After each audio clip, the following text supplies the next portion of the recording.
Roman is the biggest bad guy character in professional wrestling. When's the last time you got laid? French toast is the exchange student that you have like a 3-week affair with. Like, we can see that you don't have pants on. Can we tell the truth about Dusty sooner or later? Bro, less people wanted that than are currently watching our streams tonight.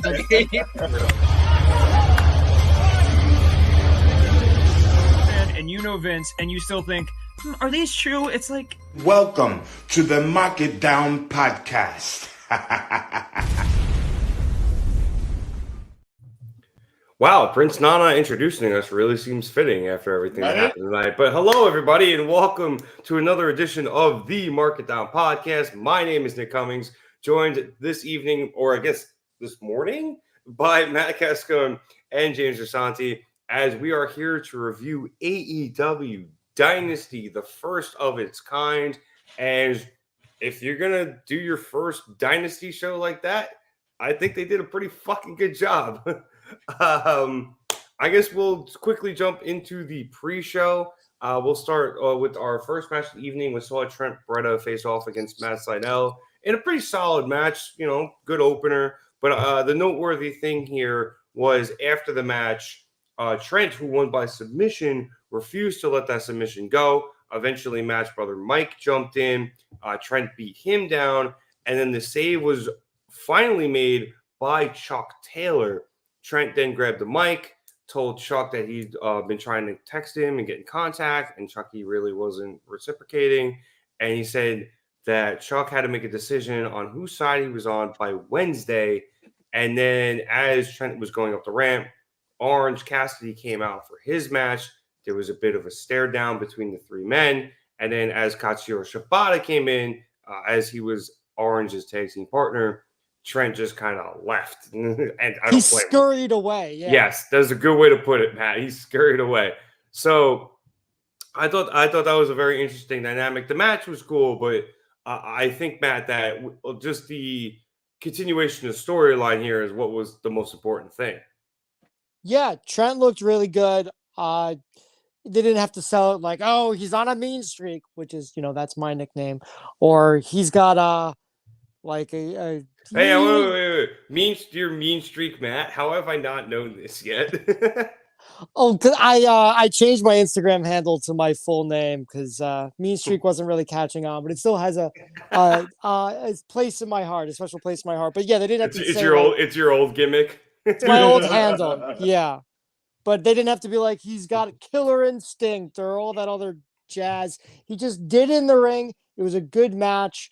I liked how stupid and pathetic Matt Sydal's brother looked because, where's he been? I know he got hurt and, he's kind of back, I guess. I don't know. I just thought it was funny that, he looked like a complete jabroni. And so this is definitely a great way to start off a 0 hour, first match of the night. Why not? Love Trent. Yeah, and James, who knew Trent was a dick in real life? I feel like we've been warned for years, but we just chose to ignore it. Where was I? Not on Being the Elite, apparently. Being the Elite cast member, James Ashanti, right there. Special guest star, special guest star. But I am very nervous for Wednesday because I love the Best Friends, and quite frankly, I'm okay with Chucky turning heel as well. He is also allegedly a dick in real life. Let him join Trent. Let them win tag titles as heels. I am A-okay with this. A-okay with this. It puts Orange Cassidy in an interesting position, too, because he's never not had Chucky and Trent in his corner. So to have an Orange Cassidy who has to be smarter about the fights he picks, or at the very least needs to realize that he doesn't have the backup that he once had, I think that's going to lead to a very interesting dynamic for our hero. So, it's very interesting too, because for a while, I did forget about this. They were kind of teasing a heel turn for Orange. You good, buddy? Yeah, I'm fine. That's what the mute button's for. They were teasing a heel turn for Orange for a few months during his international title reign. So it's interesting to see. This isn't the first time AEW has done this, that they teased the heel turn years back with Hangman. And then it was Kenny who turned heel.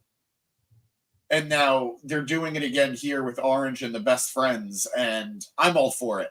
I love Shibata. He doesn't really fit in this as well, in my opinion. But, like, I'm not complaining because it's Shibata. But fun storyline for all three men plus Shibata. And I'm not going to be heartbroken if Trent isn't joined by Chucky. Because if this means Trent can get a singles title reign, I'm cool with that too. I love Trent. I love all three of these guys. I think Chuck Taylor is quite possibly the most underrated wrestler on the AEW roster. And I think Trent is the most underappreciated. That we all know how good he is, but he just hasn't gotten the love that he deserves. So I agree with that wholeheartedly. Bad future. No bad future if they play this right. I'd say well said. And I definitely agree. I would love to see Chuck Taylor also turn heel, because as much as I would love a Trent singles like championship run, I don't think it's going to happen.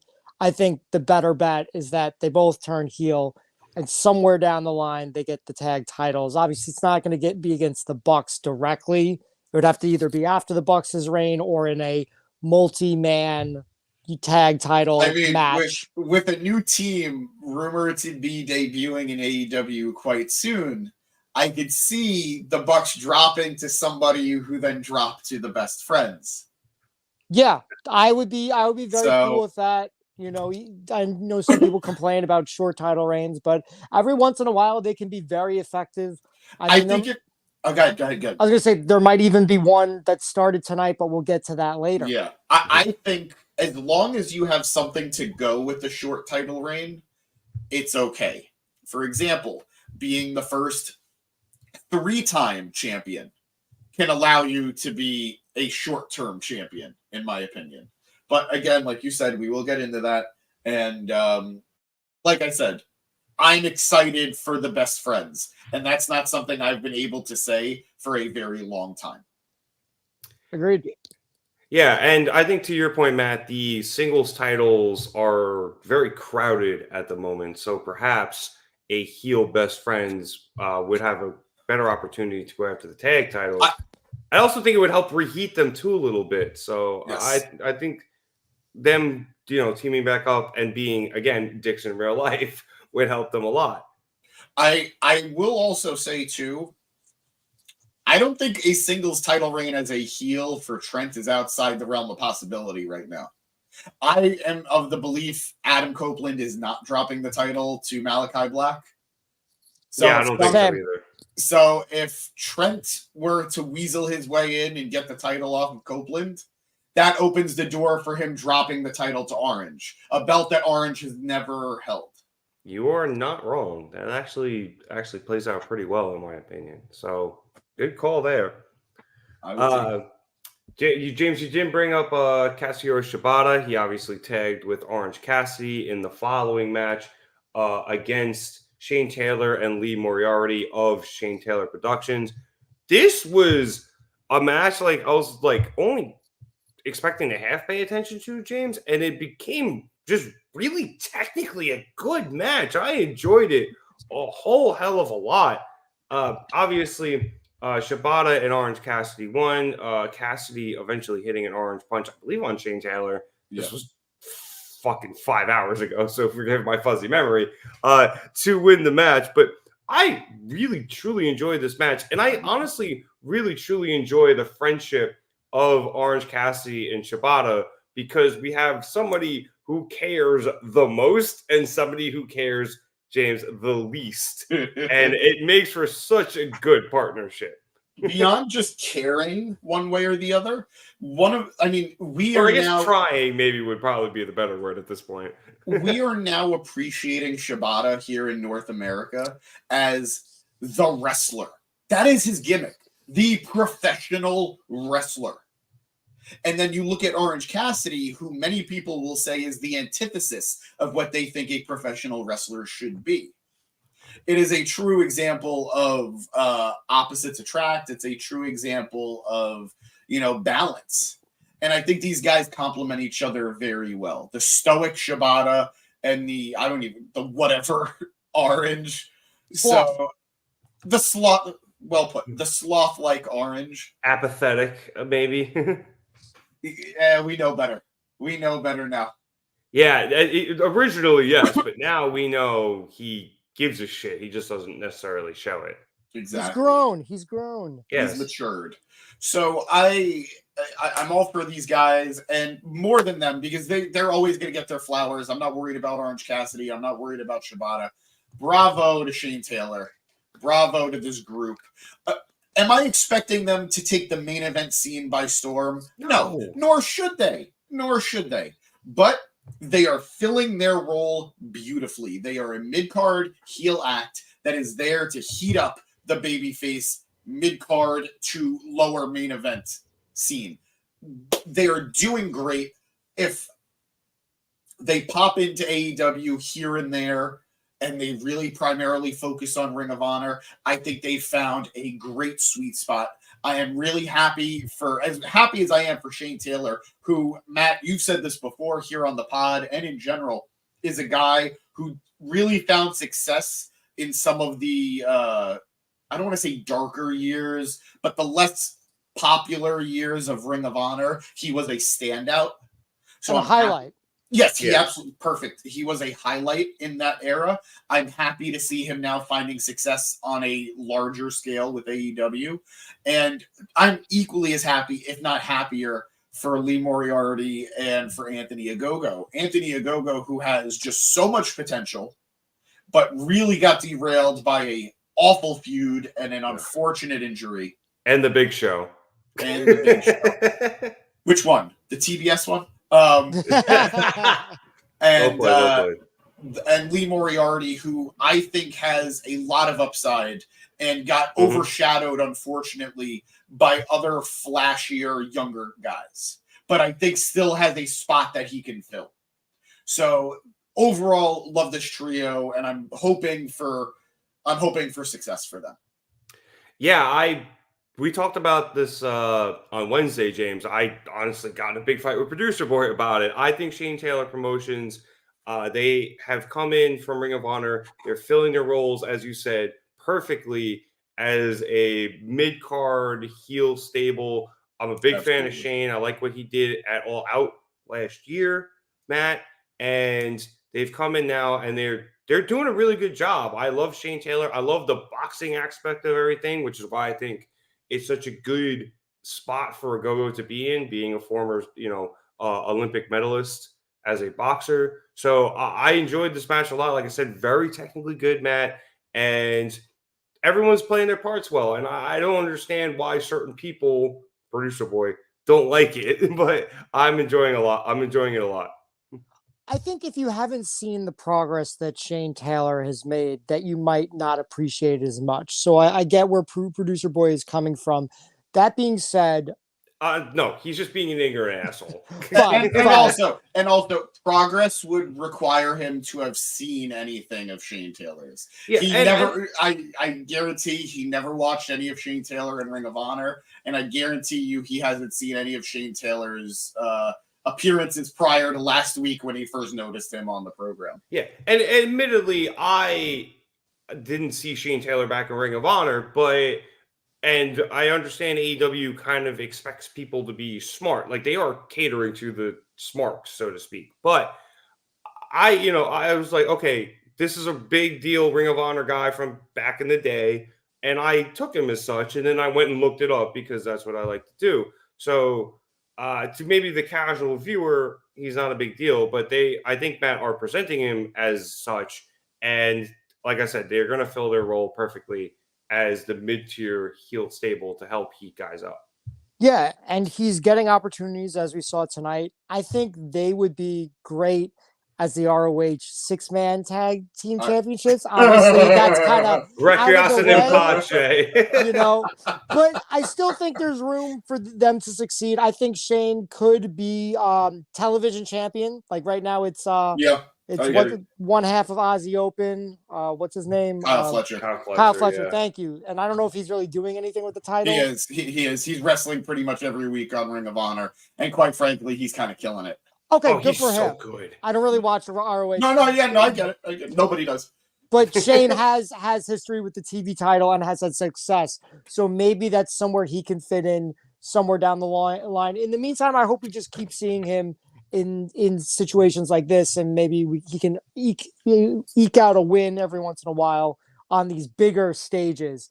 Good for him, good for the group. I'd love to see it. Yeah, I mean, eking out a win. They won this past, I don't know if it was Wednesday 2 weeks or ago. 2 weeks ago against Jericho, Shibata, and Hook. So yeah, they are going to get their wins, dirty as they may be, but or maybe not dirty, but that wasn't necessarily clean because Shibata got left hanging. You just pissed me the fuck off, by the way, because now they're not going to get the Ring of Honor. I know, right? Matt. They're not going to get the Ring of Honor 6-mans because those aren't a thing anymore. He's had them in the past, though. He's already won them. It's old news. But even though the TV title, yada, yada, yada. I would have It's really bigger for Anthony Ogogo. It's Yeah, bigger for Anthony Ogogo and Lee Moriarty. Yeah, exactly. I would have really liked this trio to have those titles. It would have been awesome. And now, as you mentioned, those are dead. So, man. All right. That being said, that actually gives us a nice transition into that match, which saw the Acclaimed against Bullet Club Gold, the Bang Bang Gang, baby. Go title for title, the AEW Trios Championships against the Ring of Honor 6-man tag team championships in a unification bout. We had Bullet Club Gold winning in what I thought was the right move. Matt seems as hyped as I am, wearing an actual Bullet Club shirt. James wearing the main event Bullet Club shirt, by the way. Love that. Shout out our boys Jay Line and main event Midas. But I said I tweeted this out, and thank you to everybody who followed along with me on Twitter during the show. I knew I was going to like the match a lot. There was two things surrounding it I didn't like. One, it was on the pre-show. I get drawing eyes to it. James, you mentioned that last week, on Wednesday rather. And two, I did not like the title unification. I didn't like it. But Matt, this match was awesome. It delivered in every way I thought it was going to. Billy Gunn fucking out here doing great shit, kicking out of the bat and everything. That man is as ageless as Sting. But I think this was a big win, Matt, for Bullet Club Gold. They needed it. Now they have AEW titles again. And it's huge for them and their momentum. And please, everybody, stop bitching that Jay White is in a bad part of the card. He's doing a great job. He can only go up from here. Exactly. And he's building on his success. So while we talked about it in the pod, we talked it in the group chat, it was that we thought that this match should get switched with Jericho's match. And we said if they had done that, people probably wouldn't tune into the 0 hour. Exactly. But by having this match in the 0 hour, the 0 hour is now must see. Exactly. So it was. Yes, and I agree, totally loved it. I was surprised that Juice Robinson didn't return. Perhaps they are saving him for the rematch or for the next pay-per-view or perhaps Forbidden Door. Who knows? They want it without Juice Robinson, which is great. And we have a comment here from Anthony Navarro saying, I love Jay White and think this is going to help him grow. We totally agree. Right, guys? Absolutely. Absolutely. To go off of your thing with Juice, I very much want Juice back. I don't know how much it is that they're saving him versus he might just still be legitimately hurt. He had a very serious surgery that I would not be shocked if we still don't see him for several more months.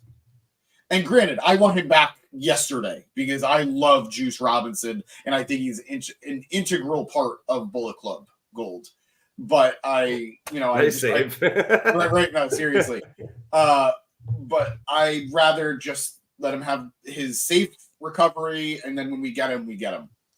Absolutely, and we had a return. We'll talk about it later tonight. So you don't want to overdo the returns. I mean, hey, I didn't get to do a TNA review last night.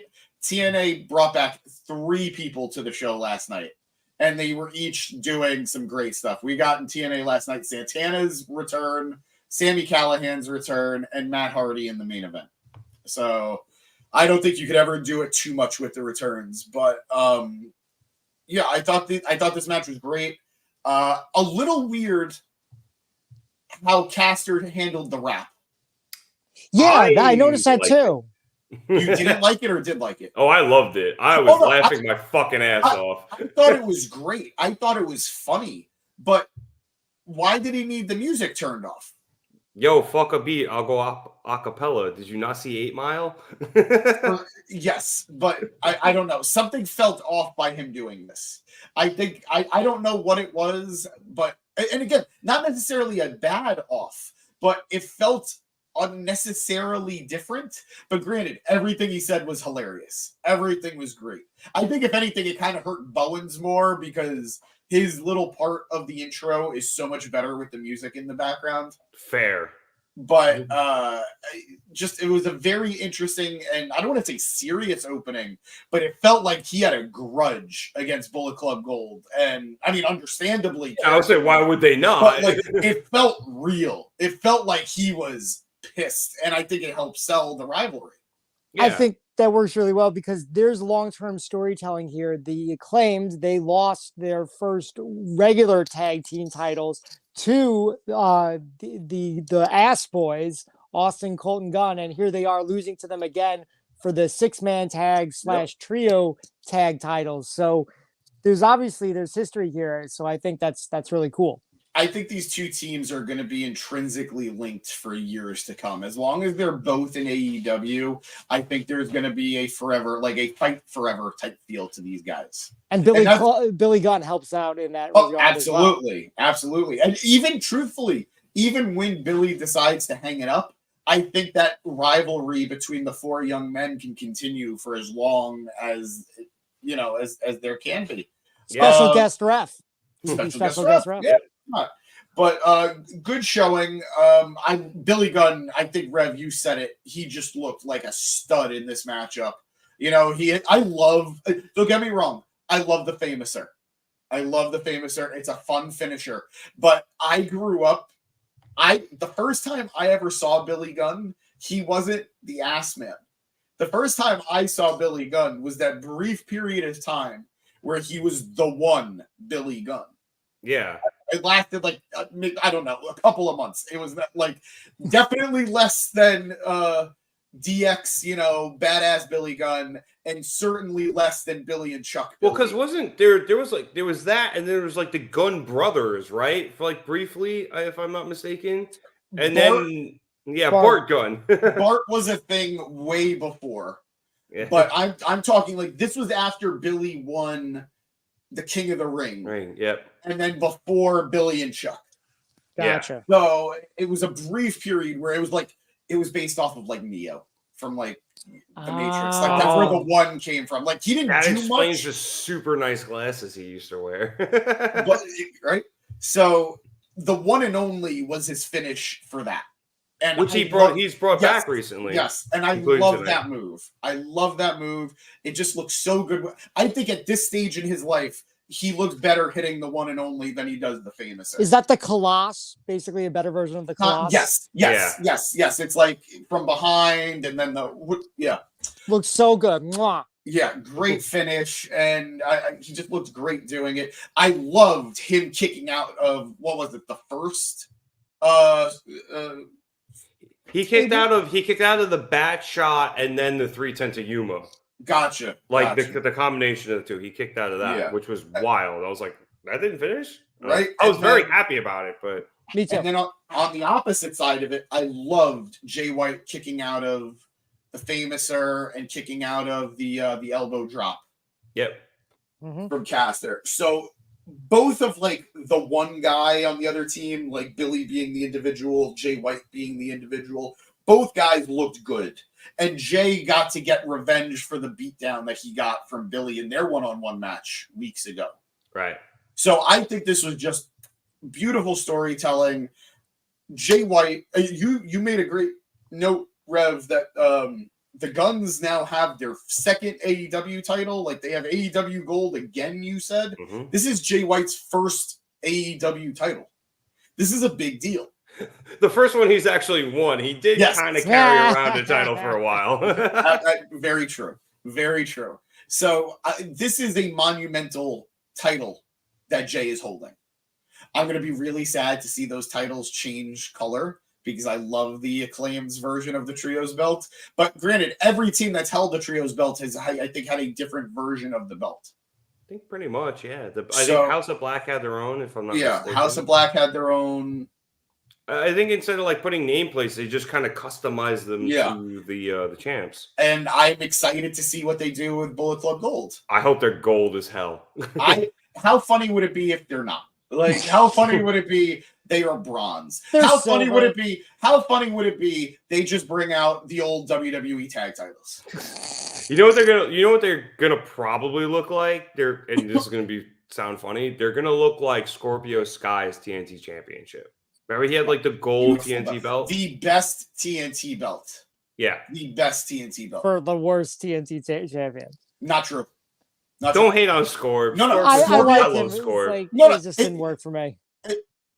Whether you like him or not, the title reign itself was not worse than any of Wardlow's.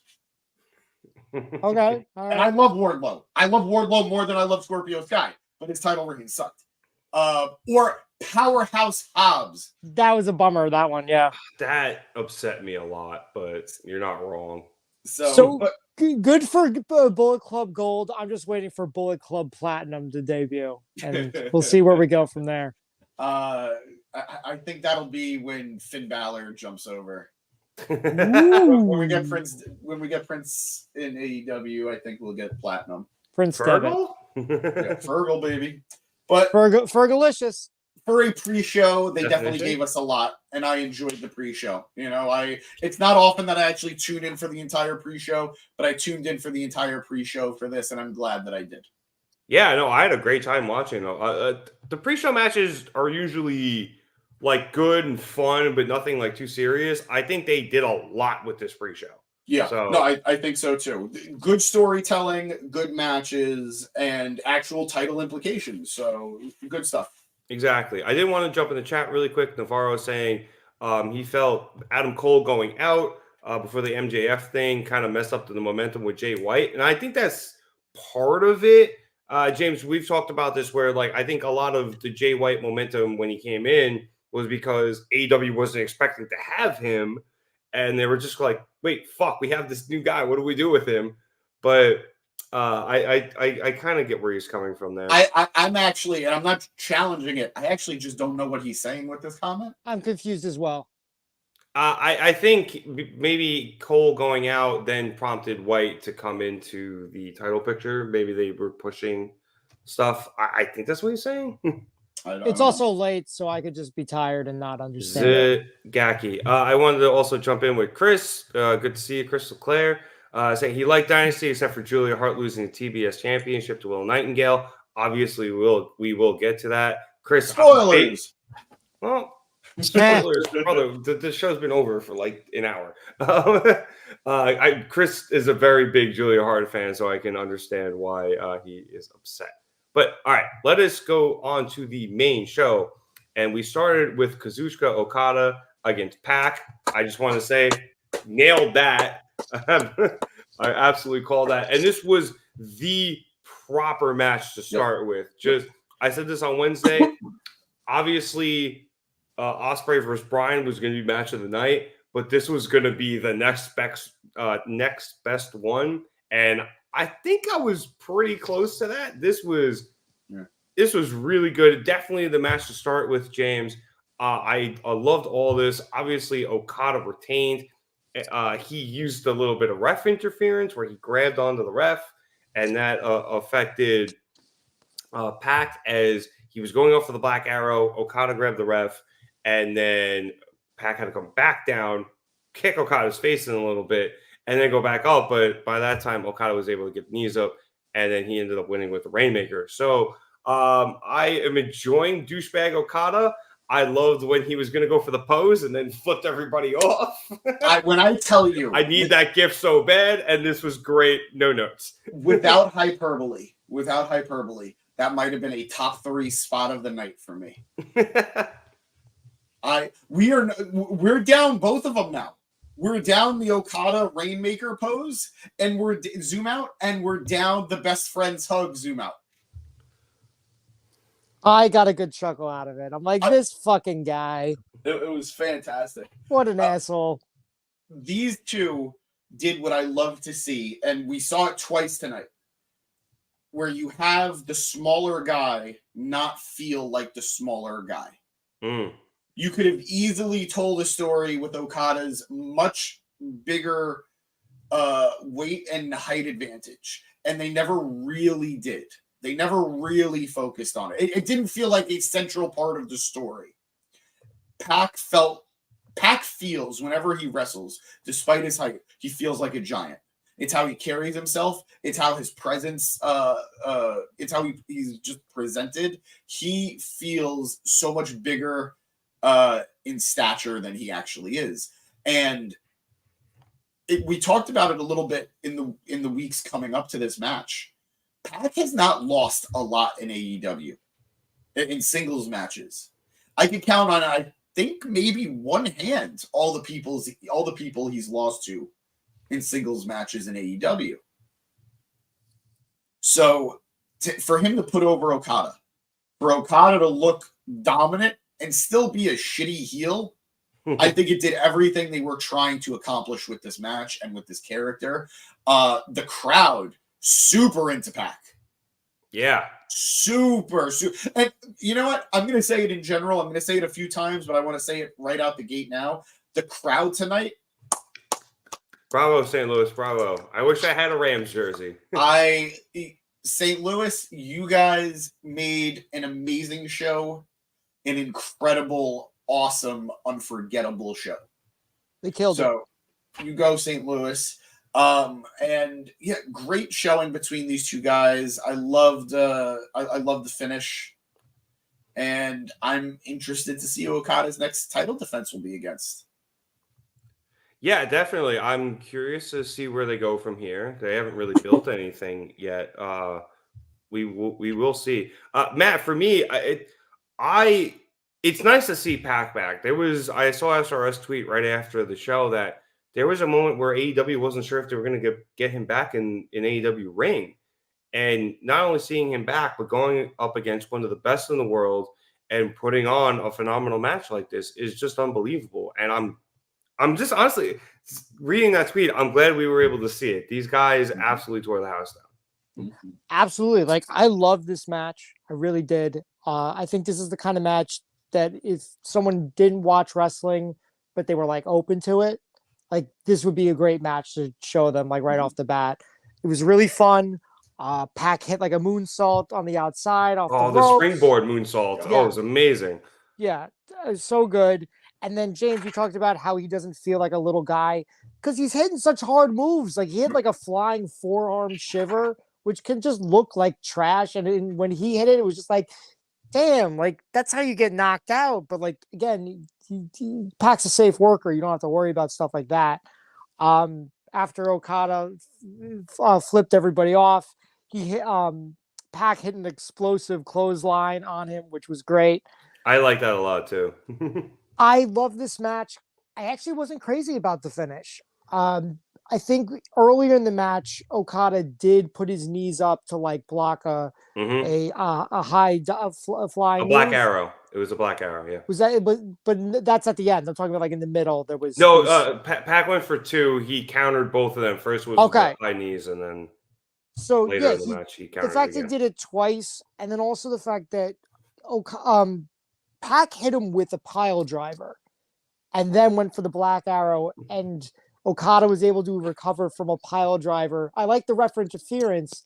I just wish it hadn't been after a pile driver, which is a pretty devastating move, and that Pac kicks him in the head like 3 times and is still able to counter the black arrow. It didn't work for me personally. I would have liked something there, like switch it up a little bit. like a more basic move than a pile driver at that moment in time for me. But other than that, great match. I loved it. Would show it to someone who isn't into wrestling but would be interested in watching a match. This would be a great go-to. That pile driver from Pac looked devastating because I'm not sure Right? how often it was a tombstone a la Okada. I don't know how often he has dished those out. It didn't look great. I can't remember the last time I've seen him hit a pile driver. Right? I was like, fuck, is Okada good? But obviously, thank goodness he was fine. But to your point, Matt, for me with Pac, it's amazing to me where I have forgotten how good of a high flyer he is because he has evolved so much where he has become a little more muscular. He's had more of a ground-based, so to speak, I guess more striking offense of late but he pulled out that springboard moonsault and I was just like, damn, I forgot how good this guy is on the ropes, and it was nice to see a good balance of that tonight where we got some really cool high-flying stunts from Pac. And I understand as you get older, you kind of have to evolve to go a little more striking or ground-based depending on what you want to go towards. But it was nice to get the reminder of, yeah, man, this guy can fucking fly. And it was really cool to see that. So I really did enjoy this match. Me too. He's got a great overall package. And I mean, the Brutalizer is a great looking, finisher as well, as far as submissions are concerned. And like James said, the crowd really appreciated. I think Pac did great. They both did great work tonight, but I think Pac really was outstanding, in my opinion, from both the offense that he put in and also the selling he did for Okada. And I was actually curious. They showed that after the match, like basically like almost like a standing ovation, a lot of camera work on Pac in the ring after his loss. It was almost like a send off. And I certainly hope that's not the case. I hope they have something set up for Pac. Maybe he's not winning a championship anytime soon, but I hope they at least have good programs and like good matches and some wins along the way set up for Pac. Because if not, there's plenty of other people that would love to take him. I mean, WWE, if they ever start up WWE, what was it? They're going to rename it WWE Europe. God, I hope not.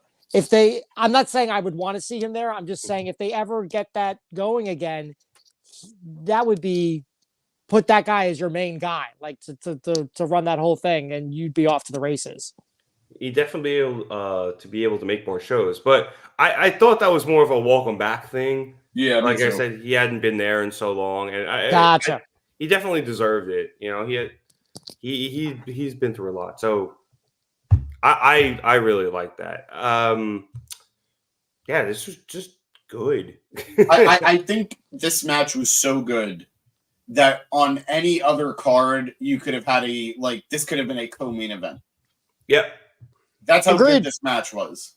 And that's how good the show was in general. Like this match could have main evented a Dynamite. This match could have been a top 3 match on any other pay-per-view. But yeah, just great show. Great match. Yeah, and to your point about the crowd, James, I did like the fact that they not bought in, but even though he is a bastard, everyone was clearly behind Pac, really giving the match the extra juice it kind of not needed, but it gave it extra juice, and it was really cool, and I really enjoyed that fact as well. Yeah. What was the crowd saying? They were chanting, "He's a bastard." They were definitely behind Pac the entire night. So I thought they were saying, "You're our bastard." I thought that's what they were saying. Perhaps they were as well. Again, this was 5 hours ago. But yeah, they were clearly behind Pac, and that was cool. Also, shout out to Taz confusing Pac and Pac. I still do it. Technically, Tupac put out a song this week, kind of. But that's a different podcast. Moving on. Next up, we had a 6-man tag team match. It was Adam Copeland, Eddie Kingston, and Mark Briscoe against the House of Black.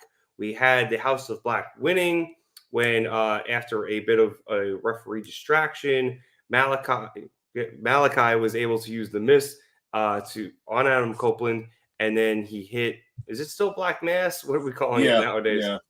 I don't think it ever actually got a name here in AEW. Good, I'm calling it Black Mass then. Yeah. It's such a good name. It really is. No, it is. It absolutely is. They picked up what I thought, James, was a much-needed win. Granted, House of Black is on Collision a lot. I don't necessarily catch all of their stuff, but this is a crew that not only needs momentum, but they need big pay-per-view wins like this. I thought this was a big win for them. I think this clearly puts Malachi in a position to go against Copeland for the TNT Championship, which is a match I'm absolutely fiending for. And just all around, just really good stuff. Granted, I was a little surprised a team of 3 champions lost, but this is the James Asante rule of if you're maybe not necessarily a tag team, but if you're a trios team, you should beat the team of the 3 individual guys. Absolutely. And a little bit of shenanigans, but the theory held true. No, absolutely. If you're an established unit, no matter the number, you should always beat the randoms. Always. It's just, but regardless of that, it's like going into a multiplayer matchmaker when you just end up with randoms instead of rolling with your crew. Well, it's look how many matches the Shield won together, you know? Yeah. No, absolutely. Absolutely. But I enjoyed the matchup. I don't want to be a Debbie Downer, but I thought it was a little messy at times.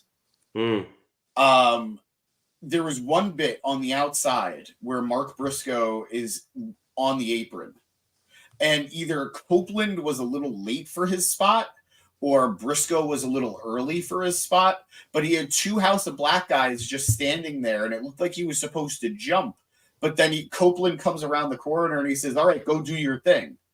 And then that's set up when Briscoe does that awesome flip off the chair from the apron. That was a great spot. It was a great spot. It was a great spot, but it was ill-timed, I think, getting there. And then when they set up for that awesome corner spot with the double suplexes so it was like Eddie and Mark had one of the House of Black guys in the corner. Yeah. And then Eddie just starts wailing on him, and then he literally falls over himself hitting him. Yes, this spot. Okay, yeah, it kind of almost set up to be a Tower of Doom. Yes. I thought that was going to be because Eddie fell and then somebody else like missed their spot. I thought it was going to be a disaster, and they somehow all hit everything cleanly. It was set up to be an absolute shit show, and it worked out. Absolutely. And I like I said, I know I said it was a little messy, and it was, but I still very much enjoyed the match. I would not be upset if we got 3 singles title matches out of this. You put Malachi Black against Copeland, you put Buddy Matthews against either Mark Briscoe or Brody or Eddie Kingston, or you put Brody King against Mark Briscoe or Eddie Kingston. And great showing. I'm very happy Copeland is willing to take these losses when it makes sense. Because that was one of the biggest complaints about his run in WWE. It just felt like he beat too many guys who should have beaten him. And my only fear here is that Black Mist could really open the door for Copeland to bring back like a broody-like character. And I really don't want that again. I don't want another supernatural Copeland character. It didn't work in his WWE return. I don't want it here. Yeah, that would be less than great, I would think. We kind of got the... I don't mind him referencing the Brood every once in a while. I agree. I agree. But, yeah, I think I agree with you there, James. Matt, I do think James has a good point, though. I do think that we could go 3 different title shots off this match, which would be really cool, and we can get all of that stuff. But as for the match itself, as I said, I enjoyed it a lot. How'd you feel? I kind of wasn't paying a whole lot of attention, but you know who kept bringing me back in was Eddie Kingston and his screaming. It just felt like he was doing like ah, and I'm like, oh, okay, here we go. Eddie was a man possessed tonight. Every time he got chopped, he made a weird, funny noise, and I loved it. I just love he pulled down the straps like almost immediately, and I'm like, are we going to the finish of the match already? And so definitely hit the under on when he was going to pull the straps. Right, seriously. So yeah, a lot of fun here. Appreciate Eddie keeping me in tune. And I love that idea of the singles matches for all three of these guys. That would be great if that's how Eddie loses this last title. Because if you listen to the pod, I want Eddie to lose all the titles because he has to get down to the lowest low before he becomes AEW World Champion. Wasn't Eddie's lowest low just showing up in when he showed up in AEW? Wasn't he his lowest low? His lowest low is every Tuesday before Dynamite, where Yeah. he needs to remind himself why he's still living. Yes. And I say this as somebody who loves Eddie Kingston. Yeah. And I agree with you, Matt. I do want this man to go for the AEW World title. I don't think he's even if he drops this title tomorrow, he is nowhere near the top of the list for the world title. There are so many guys, unfortunately, who are ahead of him. And I love Eddie. I've been wanting a world title win for Eddie for the last 2 years. At this point. Technically, you got one Ring of Honor. Agreed. And it was a beautiful moment. It was a Yes, beautiful in moment Queens. that we were there for. Me and James were you sitting. guys were. Me and I James got were there fucking together. COVID. Yeah, thanks again for that seat. I appreciate it. You're welcome, Matt. Jesus Christ. So I forgot that was you. Yep, that was me. I'm so pissed, man. I think even if he loses it tomorrow, that would work for me. But yeah, it would take some time to get him to the world title. My complaint about this match is interesting. It's the ending. He hits the mist. He goes for the pin. It's all good. And Rick Knox, the way he slides into that pinfall, he does it where he's directly on top of Adam Copeland. It's like, bro, you see Adam Copeland is covered in mist. It's on his face. It's on his chest. It's on the mat. It's everywhere in your direct line of sight. Like, this is happening. Just maneuver, even if you can't see his shoulders, just maneuver yourself so it's not so obvious. And then that bugged the shit out of me. And I walked away for a moment and I come back and the House of Black are on the top of the ramp and like they're looking badass as fuck. And I'm like, all right, cool, good for them. And Rick Knox comes over and he like hold their arms up. I'm like, bro, do that in the ring. Even if you didn't get to do it in the ring, the moment has passed.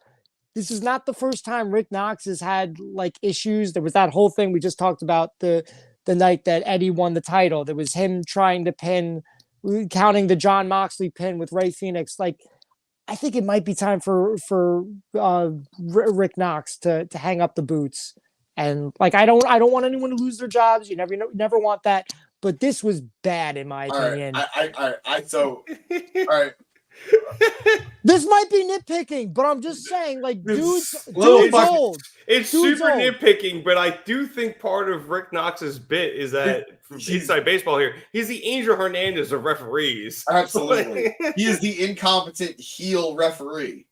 But it works with the Bucks. It doesn't work here. If you're a heel ref, you're a heel ref. Yes, you could say he's got his favorites and it's the Bucks. Sure.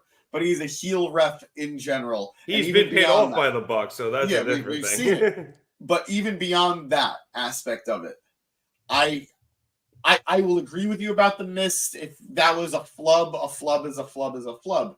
I gotta disagree about raising their hand on the ramp. I don't think that's anywhere near the same level. All referees do that. Like I think part of the referee thing is you have to do your best to raise the team's hand or the person's hand who won, no matter what.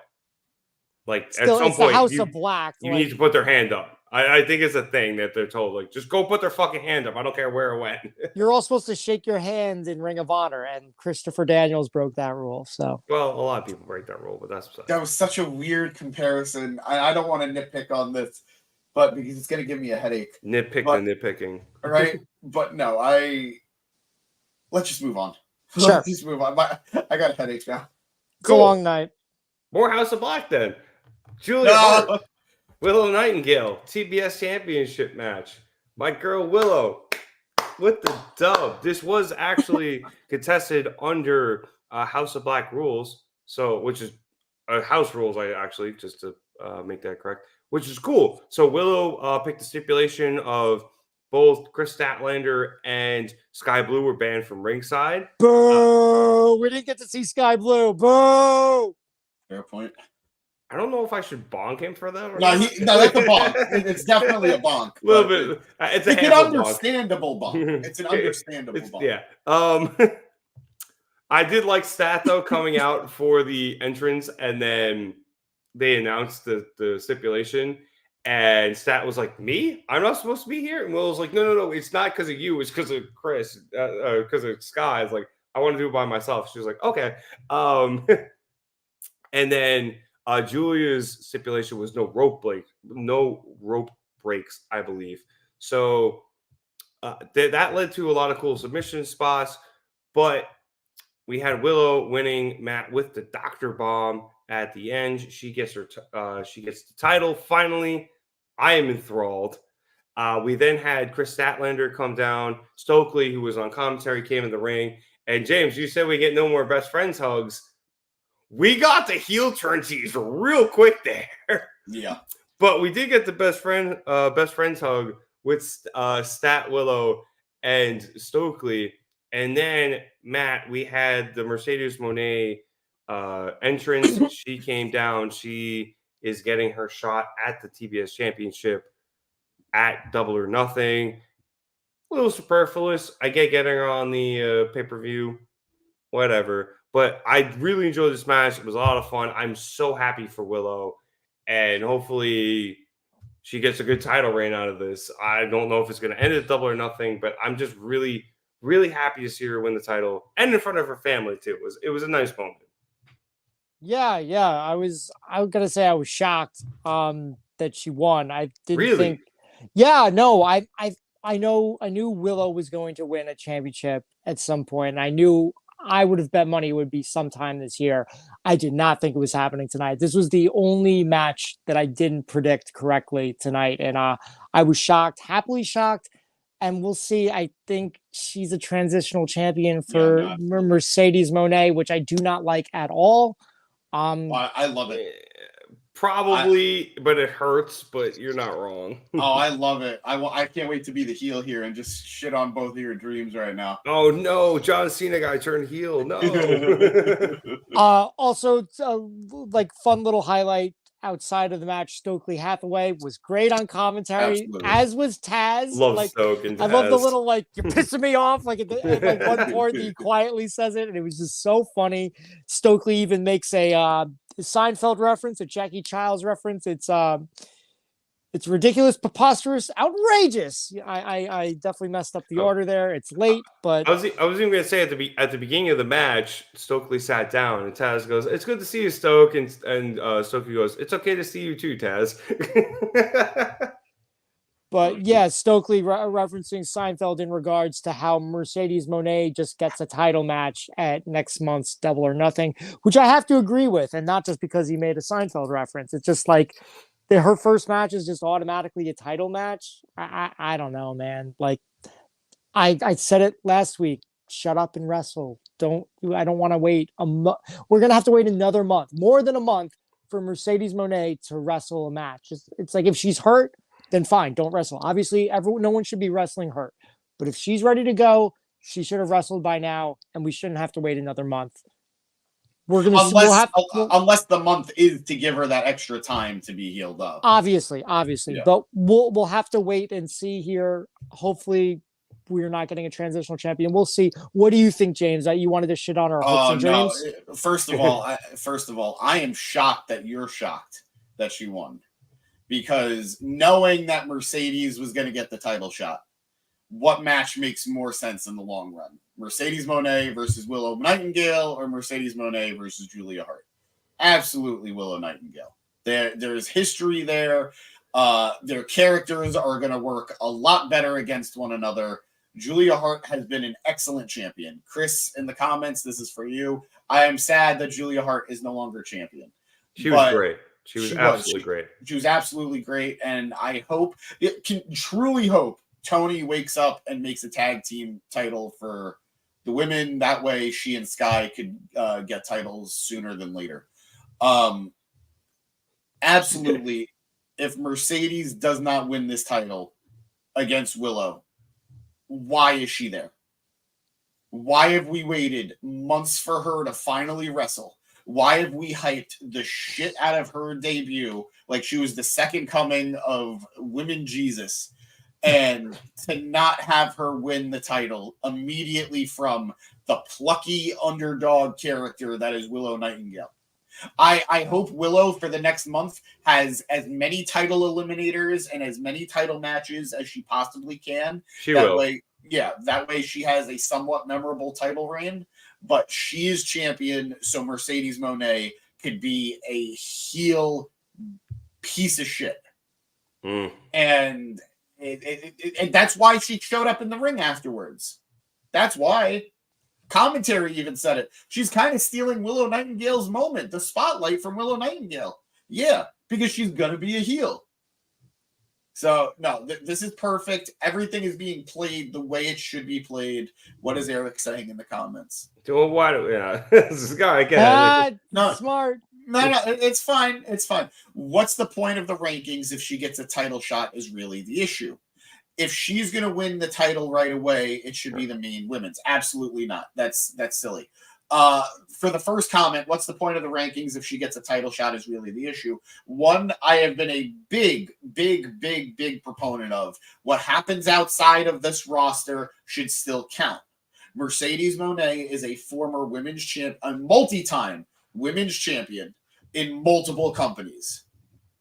If you're hiring her as a gigantic free agent and then you have her working her way up the card, you're immediately saying she's less special than anybody else. But what has she done for me lately? She's been hurt. She's been out. Bryan Danielson, before he debuted in AEW, was jobbing the fuck out to everybody, not only just Roman Reigns, but he was in programs with Drew Gulak. But when he came over, he didn't go immediately for the title. I know, granted, part of that was he doesn't want the title. No, part of that was title. He went after Kenny. And Kenny only agreed to the match because it was non-title. Yes. Kenny only agreed to the match because it was non-title. Different circumstances, you have Bryan Danielson going for that title. Yeah. Well, so my thing is, I just kind of thought of this on the fly here. It'd be really funny if the Bucks were just like, yeah, we said Mercedes Moné should get a title shot. Absolutely. If there was any rankings, we said she should get a title shot because it's good for business. I would accept that for sure. That'd be mad funny. Okada went after the international title. Or no, I'm sorry, the Continental Crown Championship. It's too fucking similar. He did pin Eddie though. He was only in a position to pin Eddie by being in a match he shouldn't have been at that point. Because the Bucks. So also, Bucks Moné does kind of. Oh no! If there's any woman who should join the elite, it's Mercedes Moné. Yeah, at least semi-align herself with their business interests. I'm not saying I want her there, but if they were going to add a woman to the group, Mercedes Moné is the woman to do it. But yeah, I don't have any problem with this. It just makes sense. And yeah, I take it back because Toni is the shit. I agree, Eric, but also because it's Deonna Purrazzo's title to win. Also, Eric saying Toni is the shit. I don't even know if he means that in a positive way or no. It is a positive way. He wants Toni to be champion for life until they sign. I don't know, the clone of Trish Stratus. Toni's face card never declines. Yeah, Zoomer references. I got it. Well played. Yeah. I want to say one thing about Mercedes Moné, if it's cool. I don't love the idea of someone coming in as a face and turning heel like almost immediately. They did that with Saraya, and it was to like mixed response, mixed review. I think Mercedes could pull it off. I'm just not personally a fan of doing that. I don't mind it when it makes sense. They had no intention of turning Saraya heel. The problem was the crowd did not give a single iota of a shit about babyface Saraya. She was not doing well.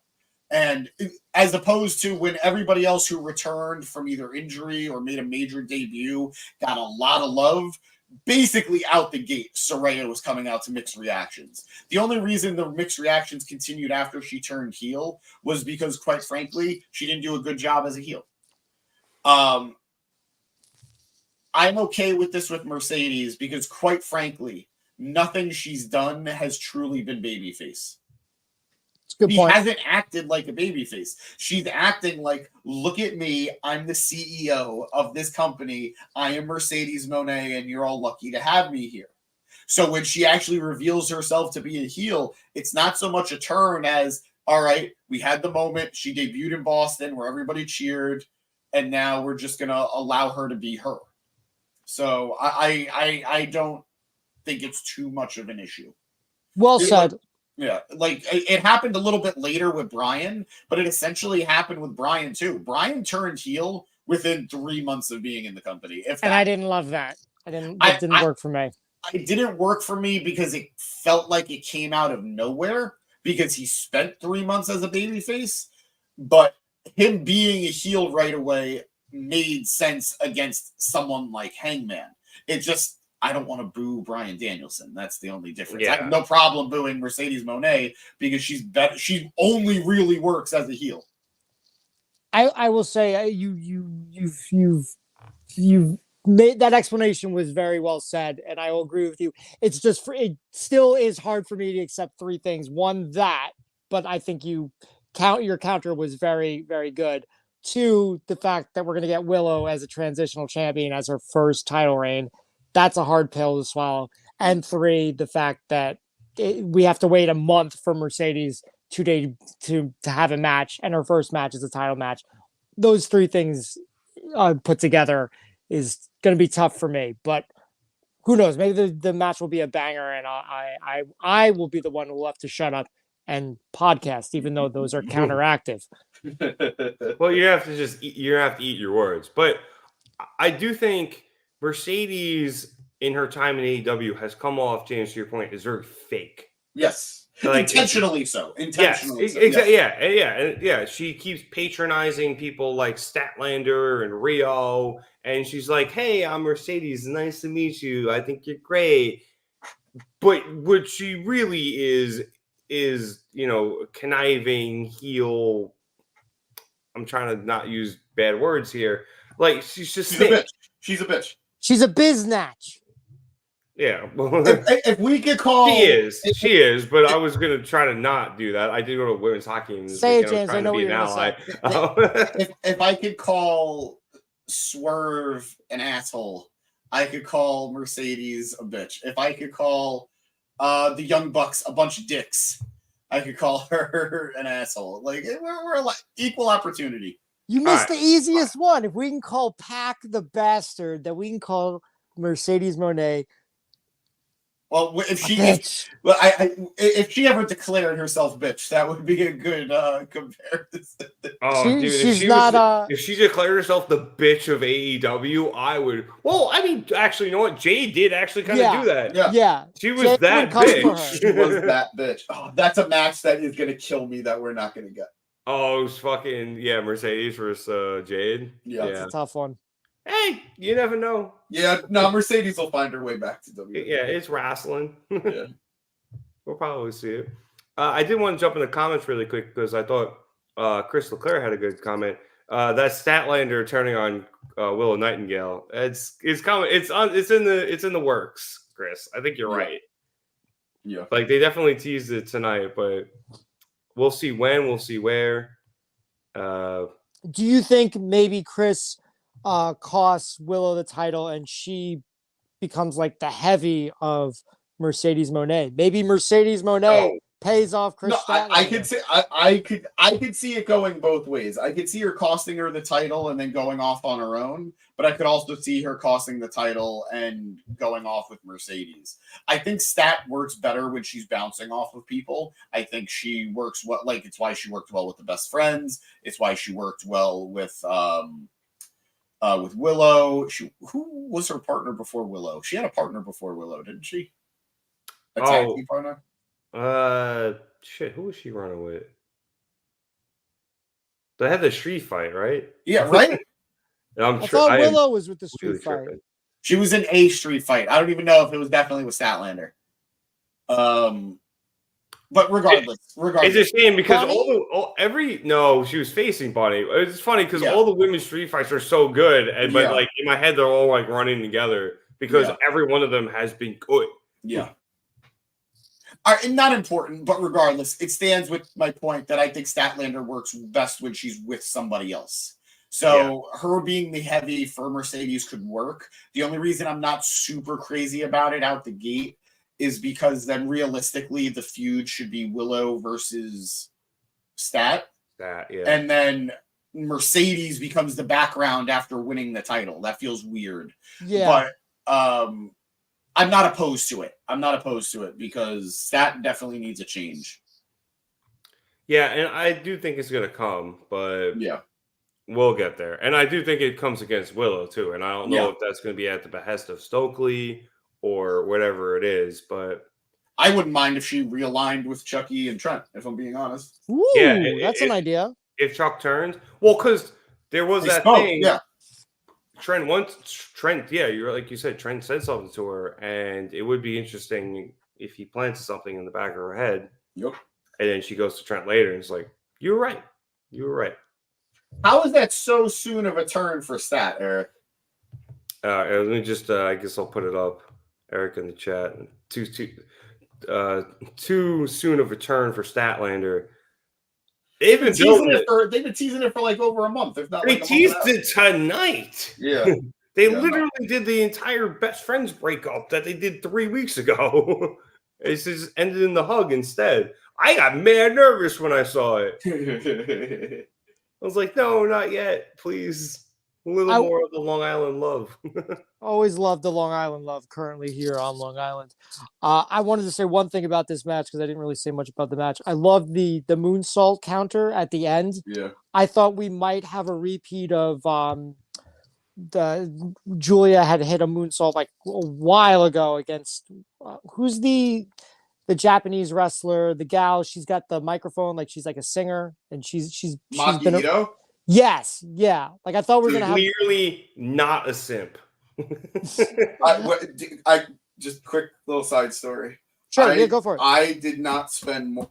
There is nobody I spent more money on at WrestleCon than Maki Ito, because everybody that was with me wanted to meet her, and nobody had cash because they didn't realize they needed cash for the con, and the ATM line was like out the door. So I paid for my girlfriend. I paid for Dragoon. I paid for our friend Nick. I paid for me. And they all got an autograph and a photo op. And Allie got more. She got like pins and Polaroids and stuff. There were former world champions at this convention. And I spent more money on Maki Ito than anybody else. And guys, I know her whole thing is, this is for the internet. Guys, I know her fans are simps, like that's the gimmick. Please don't be fucking weirdos with her on social media the way you guys have been. It's awful.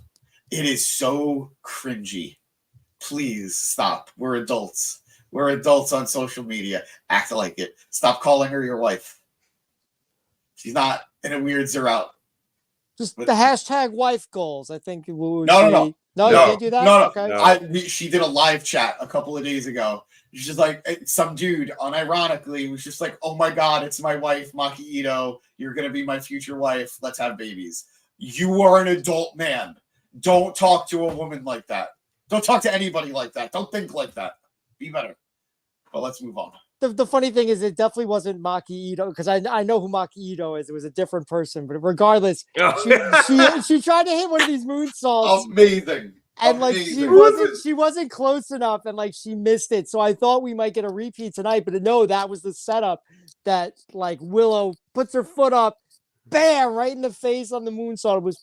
It was great. I love it. Who the hell is he talking about then? I have no idea. She's in AEW. She's older. She's Japanese. Oh, Emi Sakura. Thank you. Does she come out with a mic? Sometimes when she's kind of doing like the Freddie Mercury get off, she does occasionally come out with a mic. So, all right. Our bad. No, it's all good. Like we figured it out. I think it was a fun little segment there. Emmy's awesome, by the way. I love Emmy Sakura. Yeah, I love Emmy. Maki Yudo too. They're both Yeah. great. Absolutely. All right. In an attempt to get the show back on track, we're going to move on. Next up, We are over an hour in, and we've gone through 3 of the matches. We spent half an hour on the fucking pre-show. We did. Well, it deserved it. We next up came to Roderick Strong and Kyle O'Reilly for the AEW International Championship. This was a good match. Love this. Just honestly, everything I expected, James, from Kyle O'Reilly and Roderick Strong. Technically perfect. Got out my fucking undisputed eras. Hell yeah. Just in case. I gotta find mine.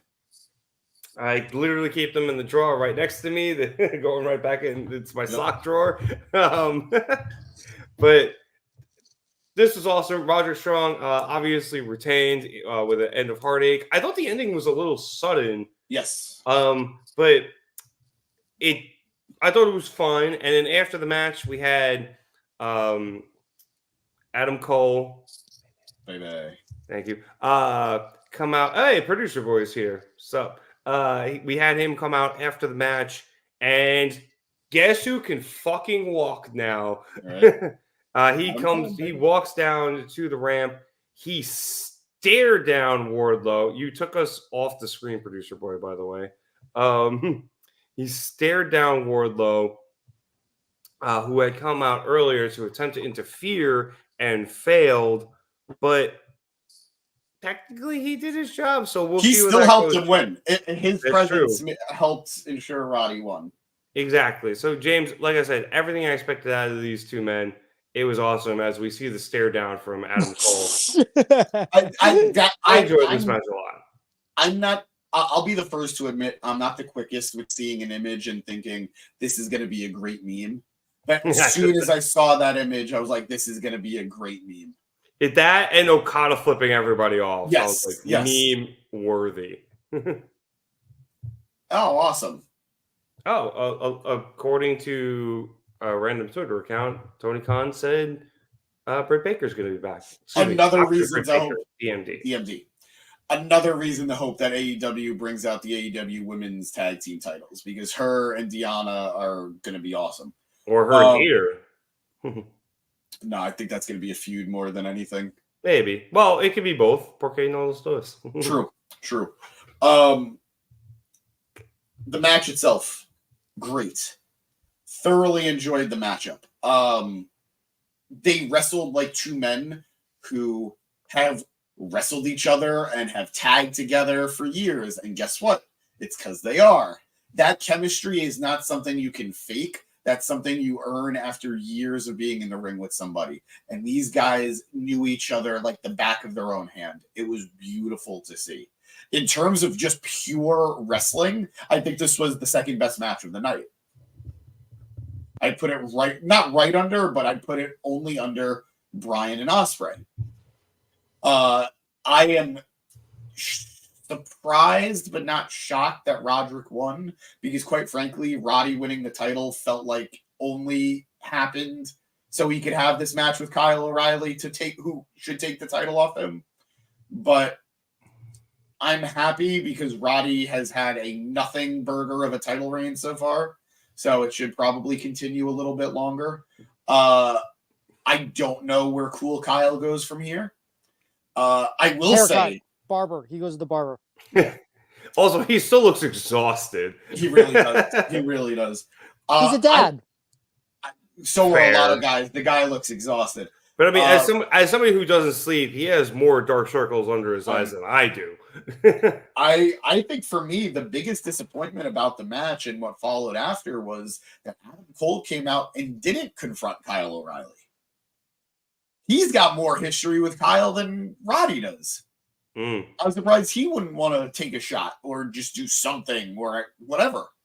It felt odd for him to be in the ring with Kyle and to have no interaction whatsoever. And unless that has happened on like Collision and I missed it, just wasted opportunity. I think he's blinded by his Wardlow. Yeah. I think he more came down to not scold Wardlow, but he definitely came down to like give that look to Wardlow as opposed to even celebrating Roddy. Absolutely. And I get that. For me, that's my nitpick. I hate when there are people who have history that history is not acknowledged. And that's what that felt like in that moment to me. I also just think the turn with Wardlow is fucking stupid. I think the turn against Wardlow is stupid. We all knew it was going to happen. It's early. What? It's early. Not only is it early. Well, I could argue about early because I have a feeling MJF is coming back soon. And if he's coming back soon, it's probably because he and Wardlow are going to take on the rest of the Undisputed Kingdom. You really want that, don't you? What, the two of them? Yeah. Well, because what the fuck else is there to do with this group? Yeah. It was formed to mess with MJF. And then when MJF left, they literally did nothing. Yeah, and the only thing they've done is mess with Wardlow and and win an international championship. But and they won the ROH tag titles too. But like, won that before. That was before. Like they were still a group, but they revealed themselves. But they were still masked men at the time. But I just to finish real quick, Matt.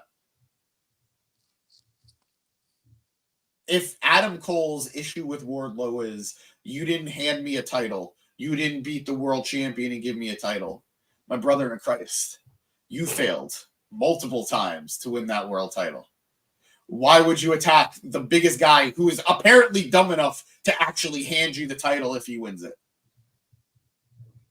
So it's just none of it makes sense to me. A guy whose whole thing was I'm the devil, I've worked secretly behind the scenes for months to pull off the ultimate scam and screw MJF, all of a sudden is dumb enough to be dead-eye glaring Wardlow on TV.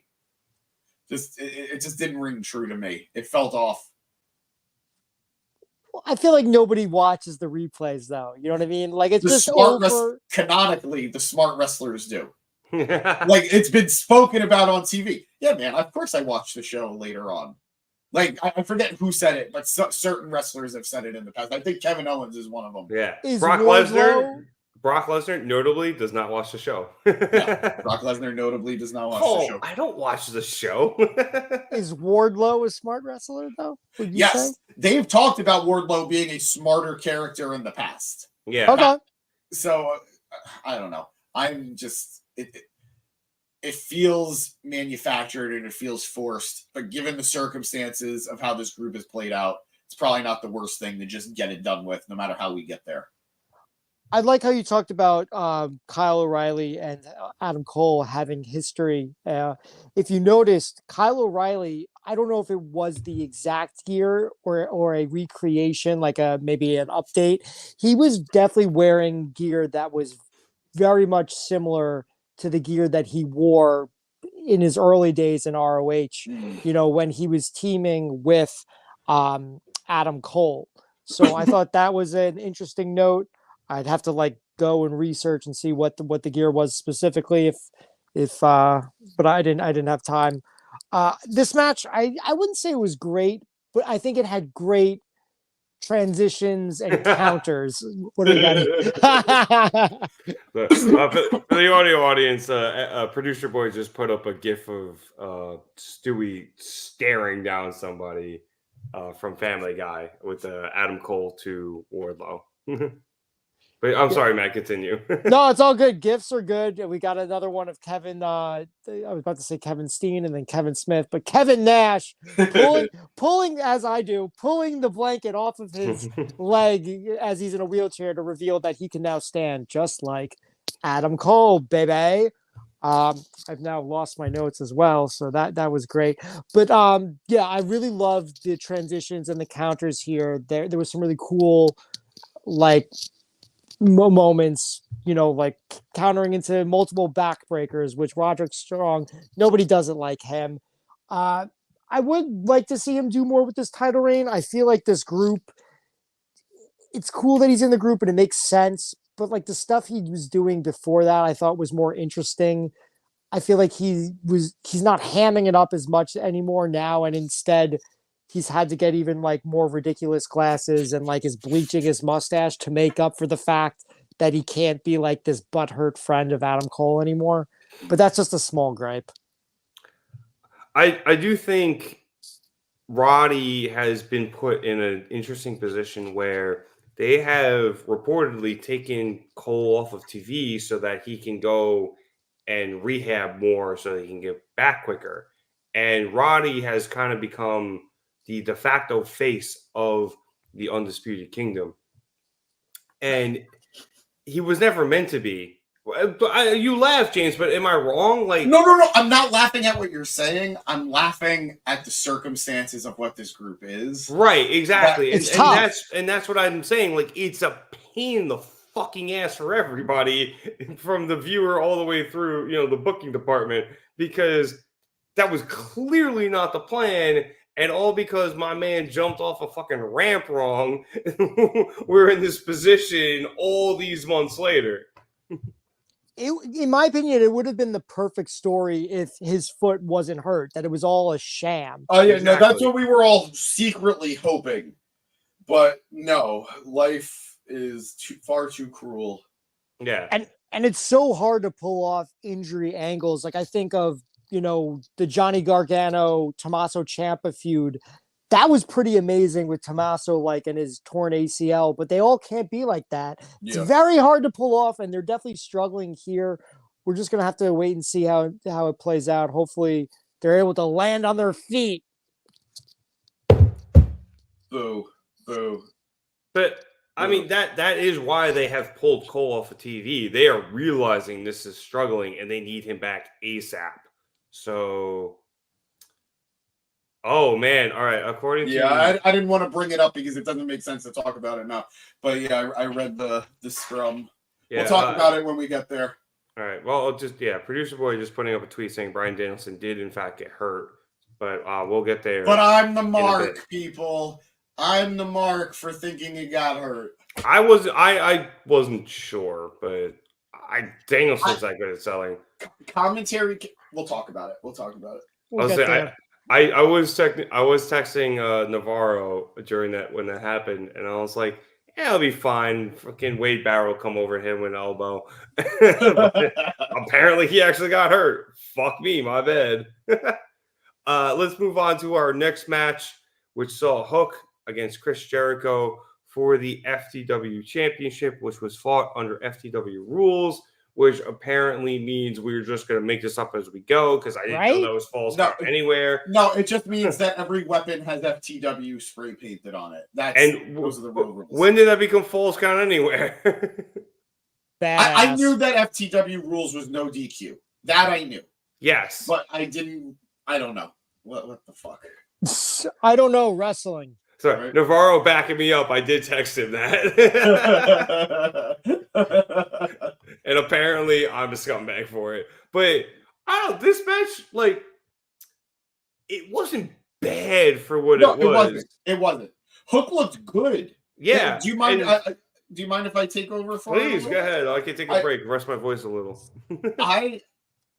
I know this was the one match coming into tonight that had the least amount, if any, goodwill going into it. Had P break written all over it. All over it. Nobody wanted this match to happen, let alone be on the main card. So many people were rooting for this to fail. Hell, earlier in the night when they were doing the match card graphics, when that match graphic came up, people booed it. Yep. People booed it. To the crowd's credit, which I've said already, they were game for everything tonight. They cheered Hook and they booed Jericho. Well, they did more than boo Jericho. Please retire, Chance. Beautiful.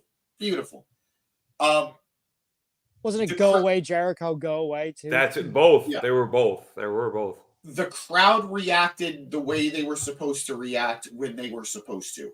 They did not hijack the match, to their credit.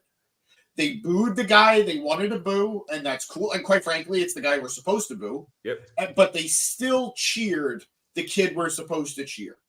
And that's the important part. Hook delivered what he was supposed to. He had great spots. He put Jericho through a table on the outside. He hit an exploder suplex with a garbage can on Jericho's head.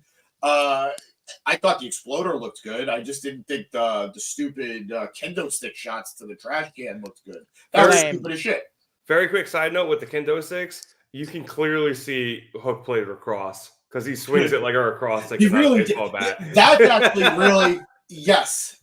I could not put my finger on it, but yes, you nailed it. Because he holds it like this and not like this. Yeah, you nailed it. That's a spot you should use like a baseball bat or a crutch. It just doesn't work with a kendo stick. I've seen it done well with the kendo stick before. Okay, but for some reason though, and I think Rev nailed it, it's because he's not swinging it like a baseball bat. He's swinging it like a lacrosse stick. Yeah, because in lacrosse you're shooting, so he's grabbing it like this and whipping it like he's shooting a ball instead of hitting something. So it wasn't a big gripe I had, James. Was it enough to take me out of the match? No. Was it silly and stupid looking? Yes. But it was just something I found funny as a sports guy. And Hook looked good kicking out of a Judas effect. 2 Judas effects, I think he kicked. Yeah. Yes, 2. And what put him down was quite frankly a gnarly baseball to the face. Baseball bat to the face. He took Floyd right to the mean mug. And that's what put him down. So Hook looked good. It's just none of us want to endure the reign of Jericho. Even if it's going to be a month, it's too long. Exactly. Yep. I feel bad. Jericho has legitimately got go-away heat right now. He needs to go away. I know Eric, and Eric's not the only one saying it because I've seen it online, but he's right. Jericho going to pull a Cody and become the best thing going in WWE because of that crowd. Jericho needs to go away. He needs to spend a month with Fozzy. He needs to spend a month at, I don't know, a sandals resort with his wife.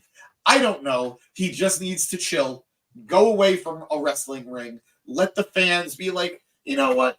It would be cool to have Chris Jericho back. And that's something I said exactly when I was tweeting during the match. The match wasn't bad. It was the crowd's reaction was a result of Jericho is at a point, and maybe not. He needs to retire. I don't think he needs to retire. He can still go. He's still very, very good as a wrestler. But we just don't particularly want to see him right now. I mean, the man copyrighted Jericho Vortex, but we say that with disdain because everybody he attaches himself to, it ends up they just get sucked into it and it ends up sucking. And so we get that. And now we have a title reign nobody asked for and nobody wanted after a match and a feud nobody asked for and nobody wanted with a guy that we just needs to go away, Matt, so we realize how much we miss him and he can come back to a thunderous applause. We as James said, we need a break. And instead, we're getting a title reign, which is with the title that doesn't even matter, by the way. And we're not upset. We're still upset. We're still upset. Well, we can debate about the FTW title, but that's a different conversation. But yeah, Matt, like I said, it means Jericho is not going away anytime soon, and I'm not a Jericho hater, but I think we all have Jericho fatigue. We've mentioned it multiple times on the pod. I mean, it's ridiculous. Pro wrestling is like life. There's highs and there's lows, and this is a low for Jericho, but he just keeps getting shoved down our throats. Like in my opinion, when Kenny got hurt, Jericho should have taken time off too, and he should have come back for Double or Nothing next month, and the pop would have been huge because this is like their premier event, and he's always been he's a premier part of AEW, and now it's like a joke. And this match was solid, I'll give it that.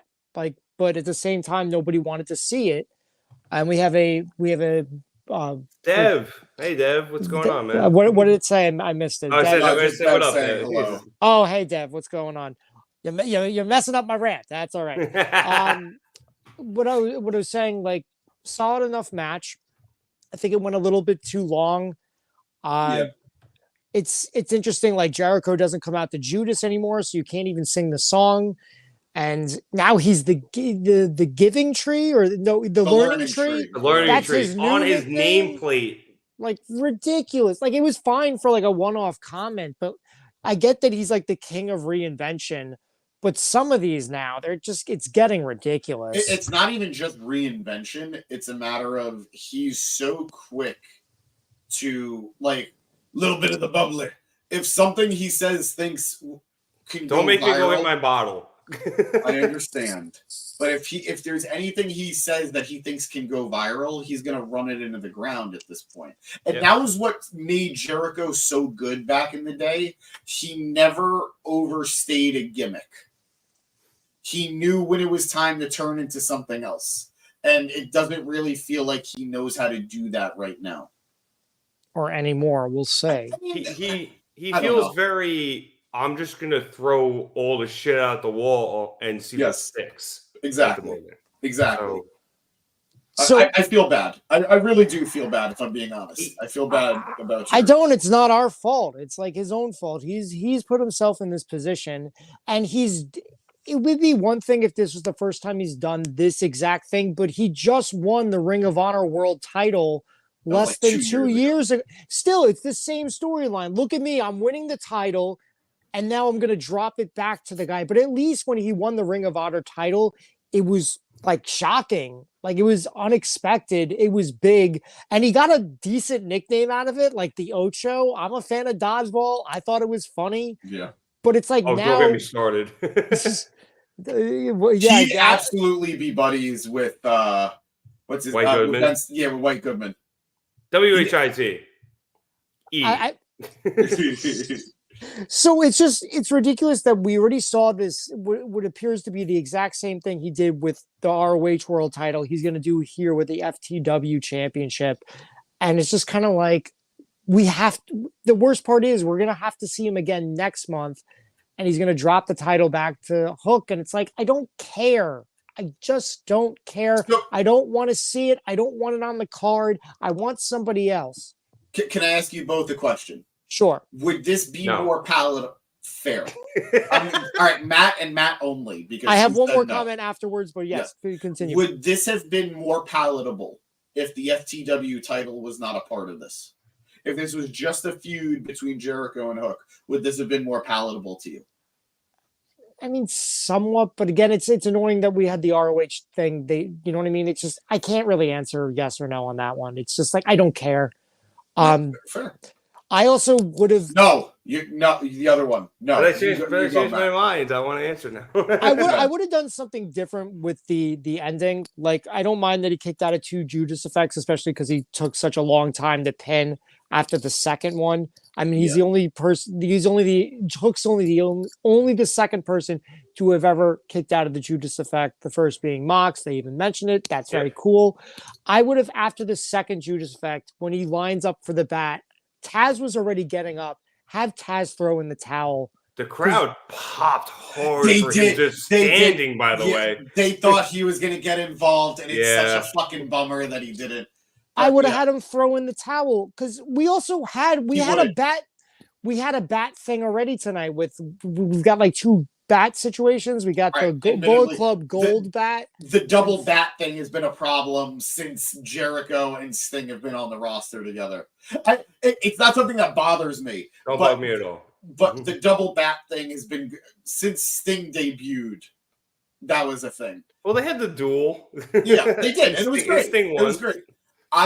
Floyd is clearly inferior to Sting's bat. Have they ever used it on the same night, though, to specifically in a match? Yes. Probably.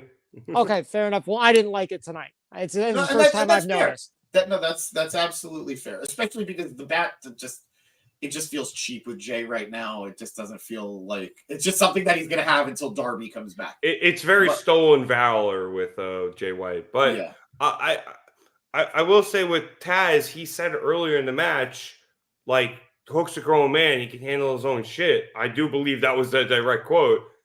I don't think he was going to throw in the towel. I read a tweet the other day that just had me dying laughing. Somebody was just like, they were watching an interaction backstage where Taz was just like, he didn't know if Hook was there or not.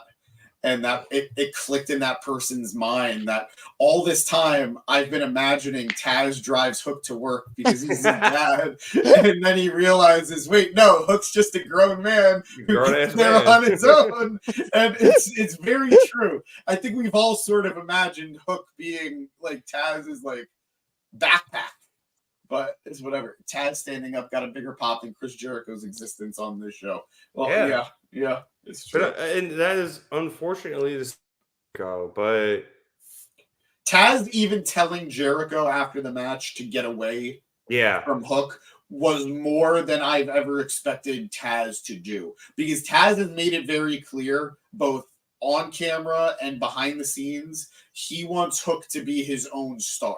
He does not want Hook to be Taz's son as a character. And I respect the crap out of that. Truth be told, there is a genuine disconnect for me between Hook and Taz in a way that I don't get with somebody like Charlotte and Ric Flair, you know? Yeah. So that said, if Taz doesn't fucking lock in a choke next month on Jericho, the tab mission has to come at some point. What are we all doing here if not? Yeah. It absolutely has to come. And I also said it last week when we were doing or earlier this week when we were doing Dynamite.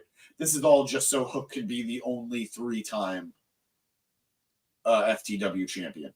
And hopefully they retire it after that, like you said. Well, but that's where all this leads, right? And I understand sometimes wrestling can be predictable and still be good, but this clearly just leads to Hook winning it back. That's what happened when Perry beat him. It clearly just led to Hook winning it back.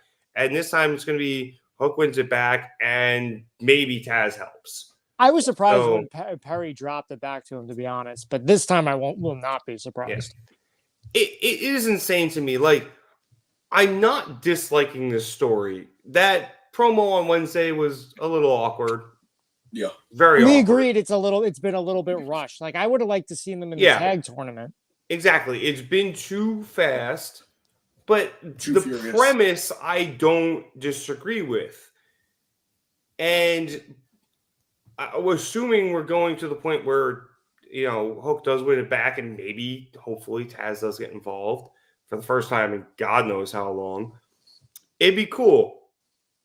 But I think the fact that it's not that it's Jericho. It's where Jericho currently is and his standing currently with the fans. It's just not going to hit right. It's not. And I almost kind of feel a little bad for Hook, because it should be a pretty, I don't want to say crowning moment for him, but like a pretty big achievement, a big step in his career. And everyone's just going to hate it because no one wants to fucking see Jericho right now. And the problem is, just like most Jericho feuds, we already had the ending. Hook already beat Jericho. He beat him. Yep. So all he's going to do is say, I have 2 wins over Jericho. It's not even an accomplishment anymore. It's diminishing returns, and it's I'd rather see Hookhausen. Well, I mean, I don't think I'd rather see Danhausen at this point. I don't think the guy's even. I don't know if he's with the company anymore. But to go to the comments, what Eric is saying about Jericho, maybe like transitioning into being a full-time tag team guy, being like a Sting to somebody's Darby. The problem is Sting never had go-away heat. Sting was always viewed as a very selfless talent, as a talent that would be happy to give to other people. Jericho, none of that feels that way. Everything with Jericho feels like, what is he getting out of it? 50-50. Yeah. Yep. And I'm not saying that it can't work in the future. He still needs to go away for a while first. Yeah. But I say we move on from this. Unless you guys have something really No. I do think there's a lot of time to continue the Jericho discourse. Yeah. But shout out Taz. And I did like the nice little subtle touch of that Taz did not come back out for the rest of the show. Yeah. Yeah. Even though I love Taz and commentary. Yeah, no, so do I. But I mean, Nigel. Commentary Jones over here. Nigel. But I pretty digress. solid replacement. I love Nigel. Hater of the year, Nigel McGuinness. However, Amazing. he does love Timeless Tony Storm, And Who she doesn't? came out to face Thunder Rosa for the AEW Women's Championship. I really enjoyed this match. It was I enjoyed. I'm gonna stop saying that. I enjoyed every fucking match on this card. I should probably stop saying it. But this match was good. I thought there was a really cool, subtle note where Thunder came out no face paint after Toni had washed it off a couple of weeks ago. She just had on makeup. Toni, it was technically like all white makeup, but it was kind of face paint. So It was homage to a movie. yes, but it was. Coco. Yes, exactly. But I did kind of enjoy the fact that Toni had a lot more "quote unquote" paint on her face than Thunder did. I just thought it was a cool little bit of irony and juxtaposition there. But digressing, we had Deonna Purrazzo come out to try to help Thunder at the end, and she chopped it up with Brian May, and they fought to the backstage, and then. I'll get to that second producer. You guys got to see. I was just looking at the picture of Toni Storm. Like, if you could find that producer boy, there is a picture of her looking like this when she's asked a question, and it's legitimately terrifying. I think he kind of found the GIF. Maybe I don't know. I'm trying to see him in the side there, but because of that brawl between Deonna and Mariah. Jesus Christ. Yeah. Producer boy, good job. That's another meme. Lot of memes. Very, yes. There's a meme dynasty coming out of this pay-per-view. But because of that brawl between Mariah and Deonna, as they went to the back, Toni Storm was distracted. Then, Thunder Rosa was distracted. Toni was able to take advantage. Eventually hitting, I'm going to say it, she hit the cut and punt, low blow onto Thunder after the referee got distracted, and then hit a Storm Zero for the win. James, honestly, the most thing I'm happy about here is that the women were in a good spot on the card. Yep. Especially after coming off the Jericho match that nobody apparently wanted to watch. This might have been the best spot on the card outside of opening. So good match out of the winning crowd, very into it. Right woman won here. And as you mentioned on Wednesday, we're continuing this kind of carousel of feuds between these four women. And I'm looking forward to seeing what happens next. No, absolutely. We had Deonna Purrazzo. We had Mariah May. We had another Luther bump.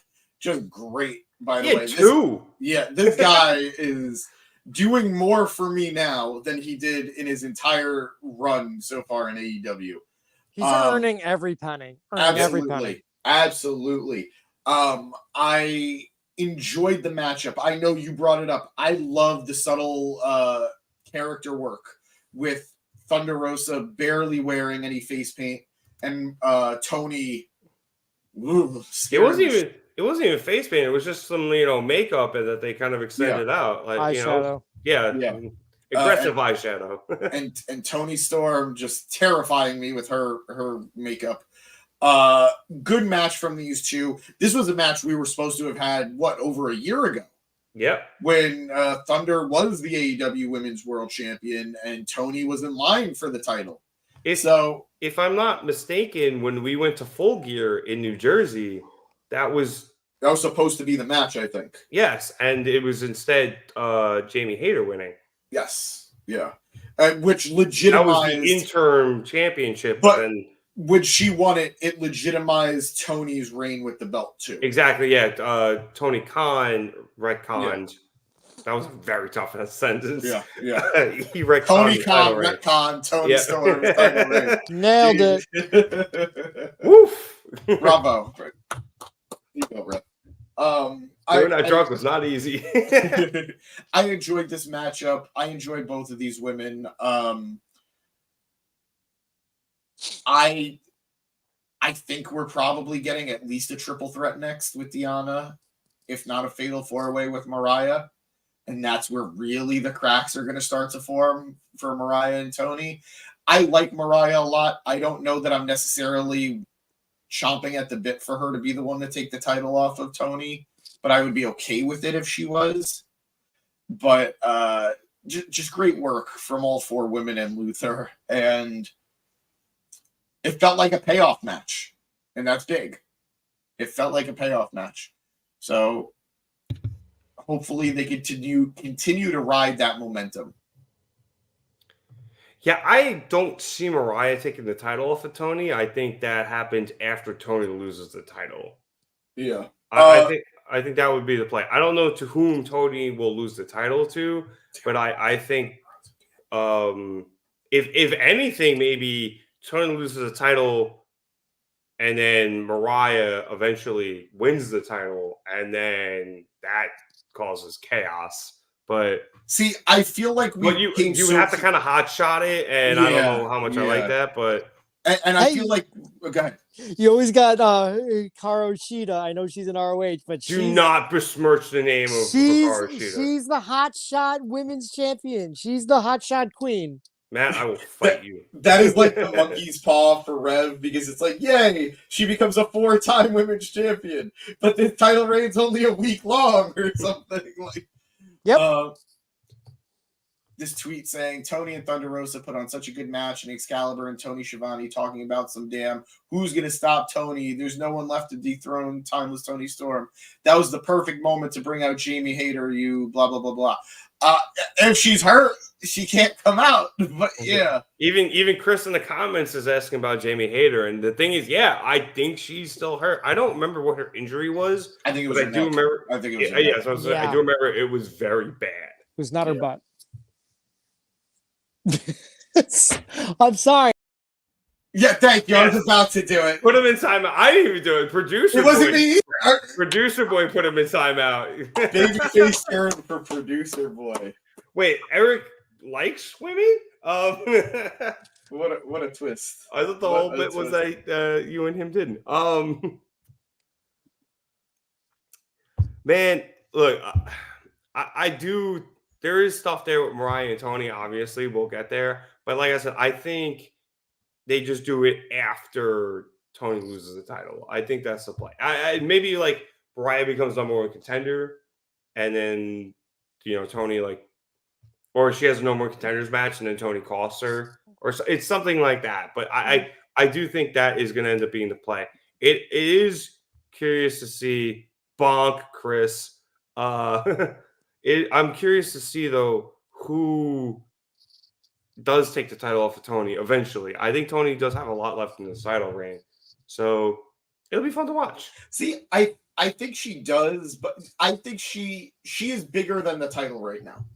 Yeah. I think that if you take the title off of her, you could easily still do storylines with her no matter what. It's a matter of, is Tony Khan going to do that, because historically he doesn't. But I don't know. I'd be fine with her dropping the title sooner than later, but I also am still very much enjoying the Timeless Toni Storm arc. So I'll give Eric some credit here in the chat. He said, I don't know what he was referring to, saying that's got to be one match. But yeah, if it was that match, I think that would be the play at All In. Absolutely. And Hayter gets the title back. But obviously, Hayter's health would have to cooperate, and we'll see how she is. Hopefully, she can get healthy soon. Also, would love to see Britt Baker a possibility as well. If Tony Khan has been teasing she may come back. Yes, sorry, Dr. Britt Baker, DMD. If she can come back, that would be an intriguing matchup. You can just obviously rocket her right into the title picture. So that would be cool as well. All right, let us move on to obvious match of the night. Match of the year, period. According to that carny piece of shit, Don Callis, match of the decade. I thought you were going to call me a carny piece of shit for a second, and I was like, okay. I would never do so. Appreciate you. Will Ospreay, Bryan Danielson. Absolute fuck bomb. They were chanting, "This is awesome," before this match started. Yep. They were chanting, as James's lower third says, "We're not worthy" at certain points in this match. Fight Forever has happened within the first 5 minutes, and all they had done was submission attempts. Yep. This match, James, was off the motherfucking rails. Will ended up winning with that nasty Tiger Driver. I don't even know what number it is. Is 91. it a 95? 91. And then he hit a hidden blade after apparently Bryan did get hurt. It looks like he maybe separated his shoulder. And because the ref called the doc in, and I thought initially it was part of the show. Will maybe didn't see it. I don't think it would have had a huge effect on Bryan's shoulder either way. But he hit the 91. He hit the hidden blade. This was one of those I need a cigarette matches. Just take it, bro. Like I even just thinking about it. So it's a work then. All right. Well, yeah. Well, all right. I'm of the belief. Might be I'm of the worth maybe belief. a shoot. We'll see. Commentary kept calling it a neck injury. It looked like it was Bryan's shoulder that got hurt. If he did get hurt, it looked like it was shoulder. It was his shoulder. As somebody who literally today dislocated my shoulder twice. Ow. I could say I was probably projecting a little bit with Bryan. That said, take the injury out of it. I know everyone else has said it. Meltzer has said it. Alvarez has said it. SRS has said it. Dreammaker has said it. This might be the best match that has happened on North American soil. There are some contenders. And maybe recency bias is playing a big hand in me saying this. But genuinely, this match had everything. It had cinematic moments. It had incredible counter wrestling. It had technical wrestling. It had high-flying wrestling. It had the right amount of finishers. It had near falls that were believable. It had star power. These two were telling a story. It was a simple story, but it was a story of the best in the world, the greatest of all time, versus the best there is today. I think they more than they delivered. Navarro saying recency bias, but he really thinks it was perfect. What would you put as your favorite match? What would you say is the best? I'm not even challenging you. I'm just excited. What would you say you think is the best North American match that has ever happened? I mean, just to quickly, off the top of my head, you could maybe look at something recently of Okada versus Bryan. Do you think this? I'd say this is better. Well, the American match is the one where Bryan got hurt. And the Japanese match was, I think, better. Fair. But again, that was Japan. Navarro referenced in the chat his earlier comments. He actually jumped in before we even got on, saying Danielson versus Ospreay was amazing. I don't even know what else to say. Perfect match, fully delivered on expectations. I don't know a match I've seen since Taker Michaels WrestleMania 25 that has delivered just like that. I can think of a couple that I've been blessed to have seen in person. I could say I thought Bryan Omega was amazing. The half-hour draw at the first Grand Slam. Which we were there for. Yeah. Not only were we there for, I would like to again point out, James was on vacation in Florida, flew up to Queens, saw the match and the show, and then flew back to Florida. That's how much this man cares about Kenny Omega. And Bryan Danielson. I've seen Sami Zayn versus Nakamura, the NXT match, live. This is a match that I would have given anything to have seen live. I think I will spend the rest of my wrestling days regretting that I didn't go to St. Louis for this matchup. But so many great spots. I loved in the beginning of the match where they're just dodging each other. They're just avoiding kicks. That one they're avoiding. So good. It was incredible. That sequence. It was incredible. There was a sequence in the middle of the match where Ospreay picks Bryan up from the floor into a powerbomb. Bryan then turns it into a guillotine, and then Ospreay then turns it into a drop that I forget what it was. Then there was the great sequence where Bryan has him locked in the triangle choke, and then seamlessly Ospreay turns it into a Styles Clash. Oh, I would think it was a one-arm Styles Clash too. Stunning. Because he was selling the arm. Stunning. It was incredible. And then I'm a sucker for it. Some people might think it was corny. I thought it was amazing. I think I'll hold on to Bryan and Ospreay in their respective corners. Bryan yesing up for the Busaiku knee, and Ospreay taking off his elbow pad for the hidden blade, and then just charging one another. Shot for shot, best for best. What do you got? I thought it was a shootout, and it was incredible. If you could find that, producer boy, and pull that up, that'd be great if you can. Look, I understand people not liking injury cells, but Bryan Danielson is a sicko who loves to pretend he's having a seizure. IDK, what to tell you? And the more fans say they hate it, the more I didn't finish it. But yeah, he wasn't even seizing this. Yeah, time. He wasn't. No seizure cells for me, please. It's again, not cool. Wade Barrett. See, I don't necessarily have a problem with the seizure cell. And I'm not telling you you're wrong for having a problem with it, Matt.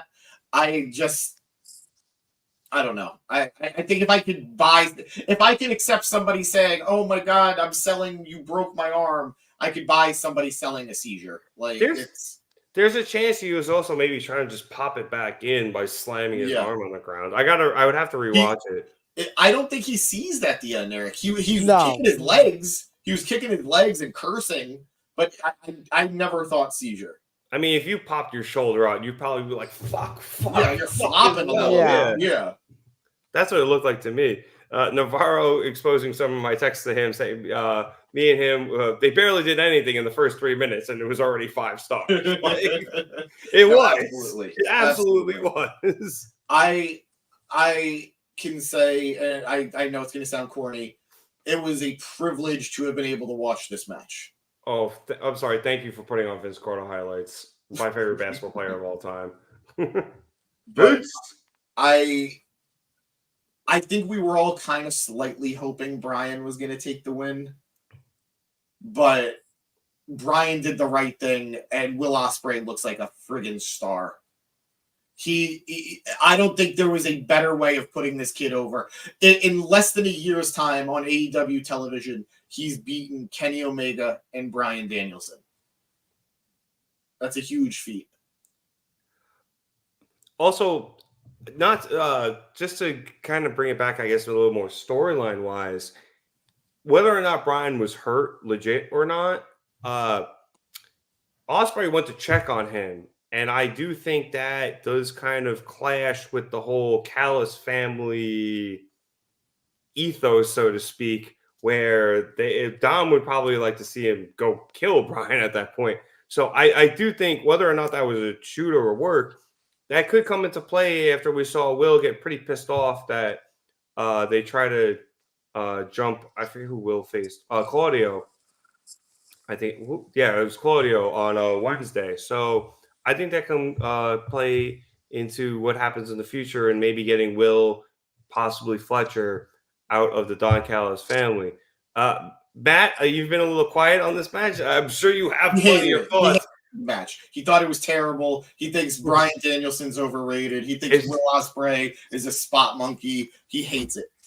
I was just going to say on the pod, we have to kind of just lay out for James for anything Bryan Danielson or Kenny Omega. But what did you think about what was clearly the match of the night?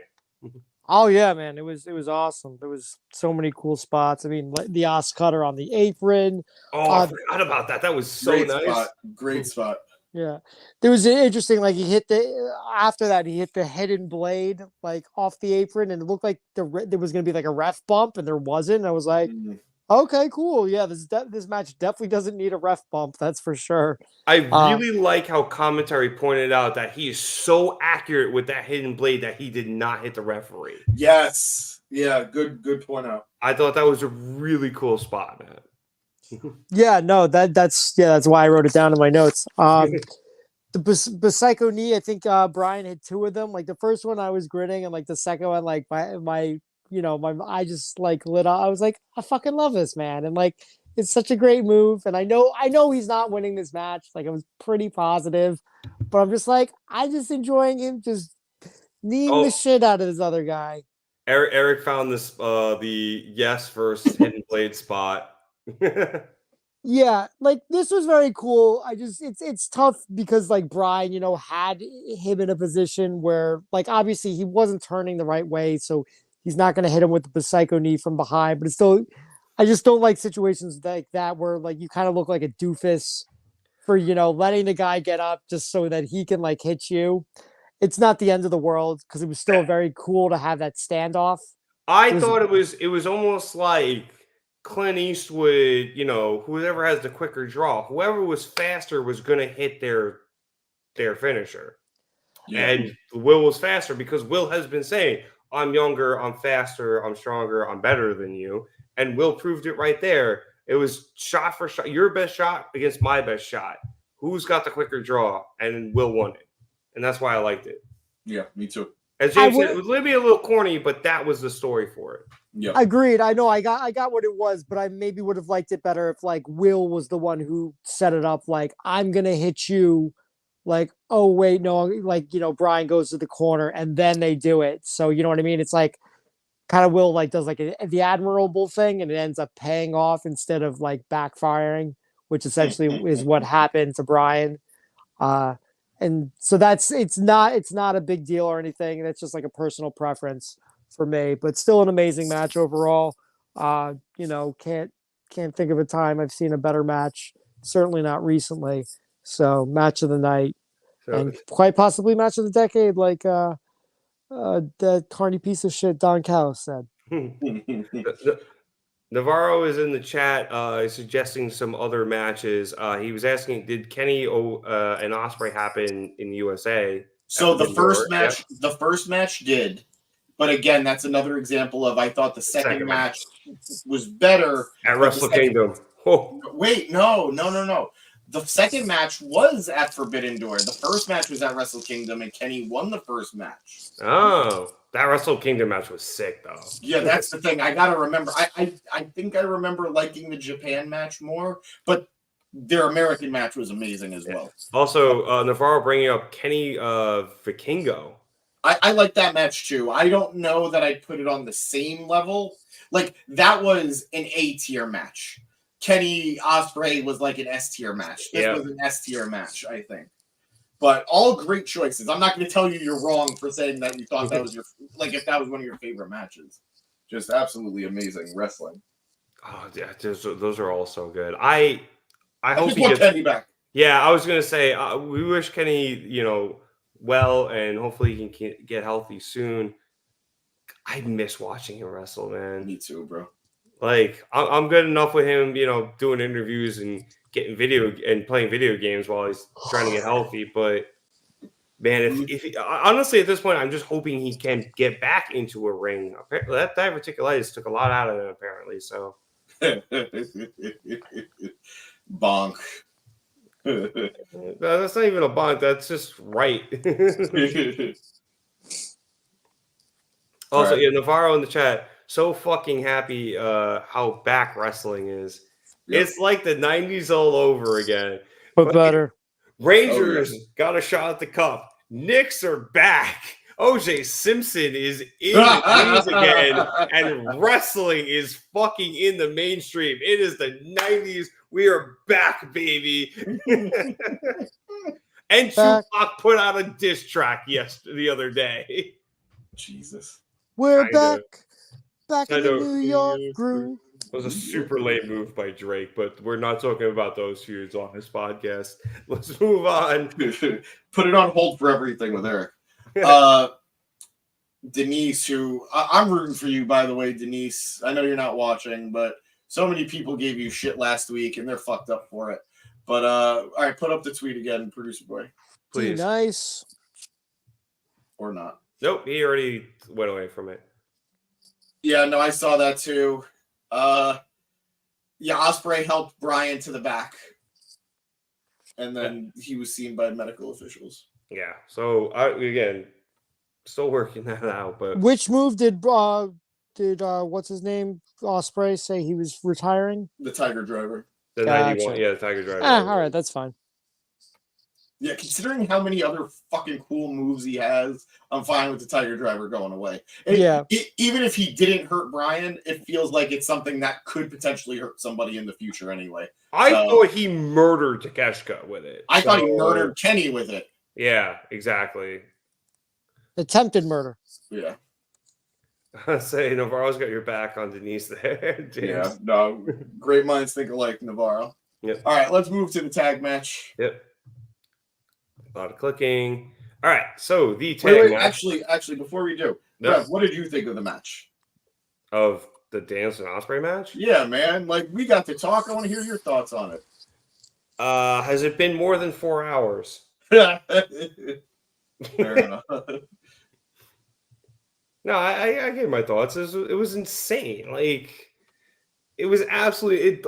This is one of those matches I'm gonna like. And James, you politely texted me like, "Hey, I bought the pay-per-view. Do you want?" I was like, "No, I bought it.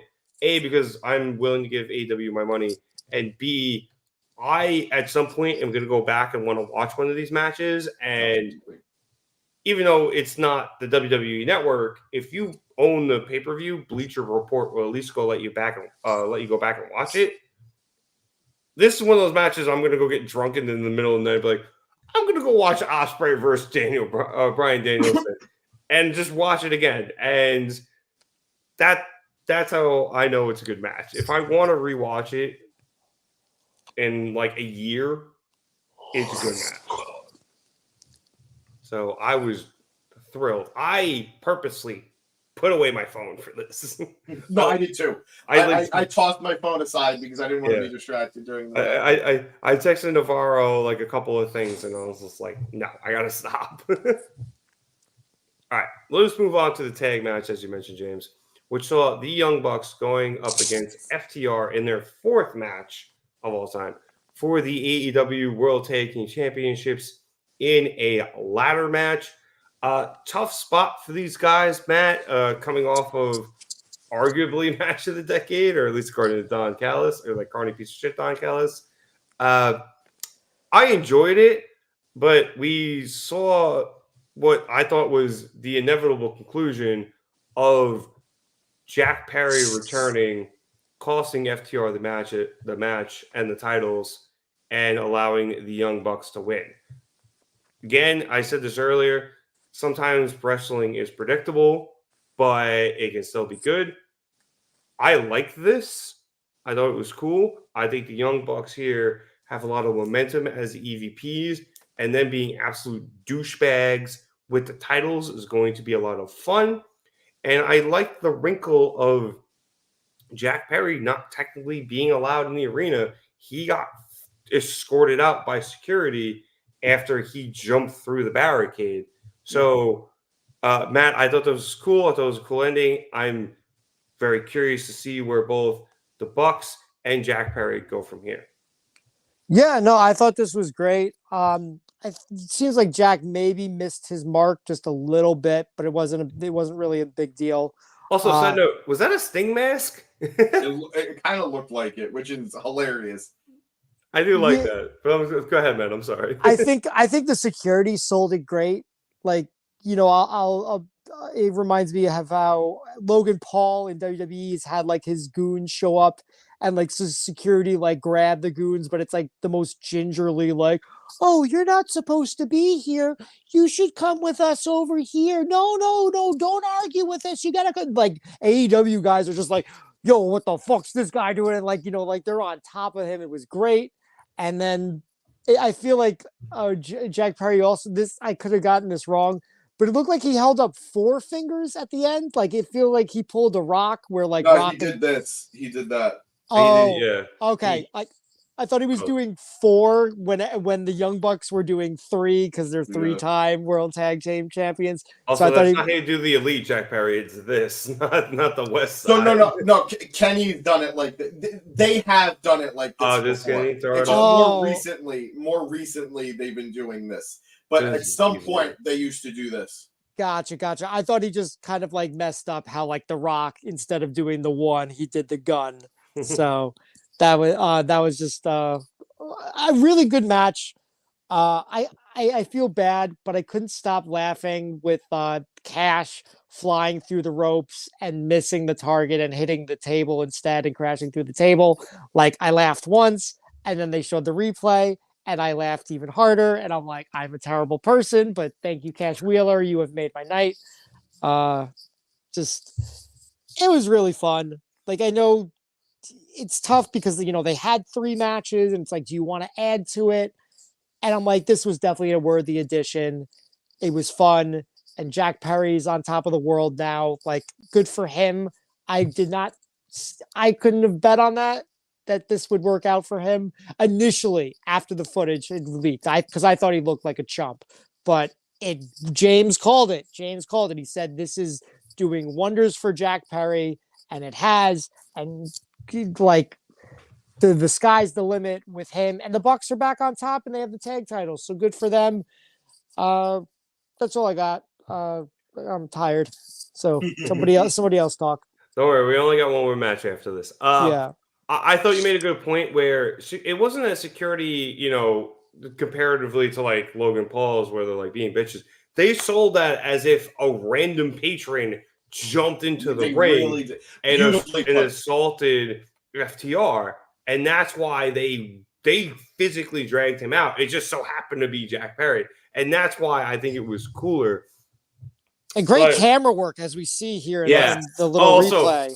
That's another meme right there, James, with his face he's just absolutely... Oh, it already has been. It's all over Twitter. It's all over Reddit. Just mugging the camera like that. It was so funny. I would say Eric, he's calling him the worst of the 4 pillars in the chat, but... No longer. Yeah, no longer. Yeah. Anthony and Navarro and I were texting about how he was upset that MJF didn't come back. They had the pillars as part of the graphics for Dynasty. You got a pillar back, bud. You just picked the wrong one.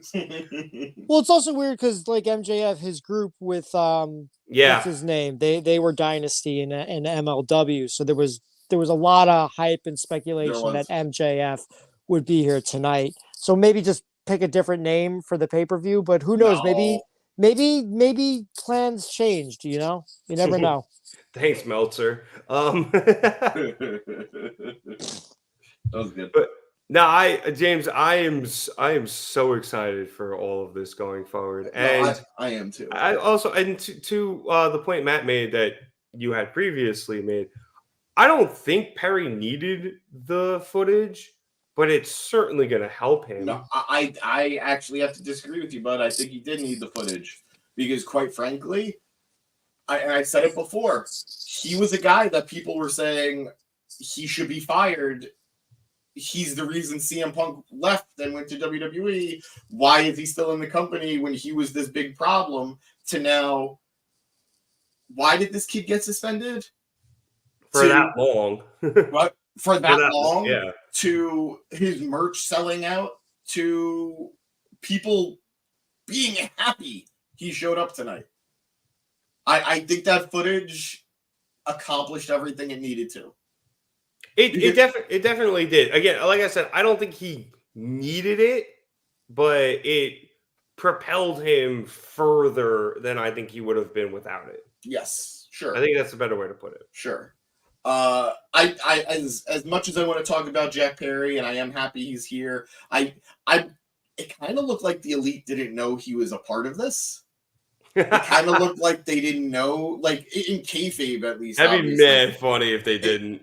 Like it kind of looked like the Elite didn't. Like, look at that face. They look surprised that he's there. Nick Jackson looks surprised. Yeah, and maybe that means he's not part of the Elite yet. Oh, I see what you're saying. Yeah.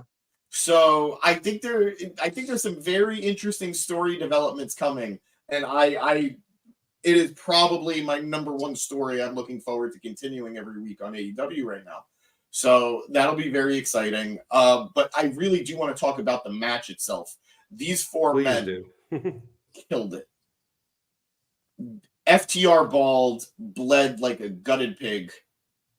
The Bucks and FTR, this was, in my opinion, the best match of their four.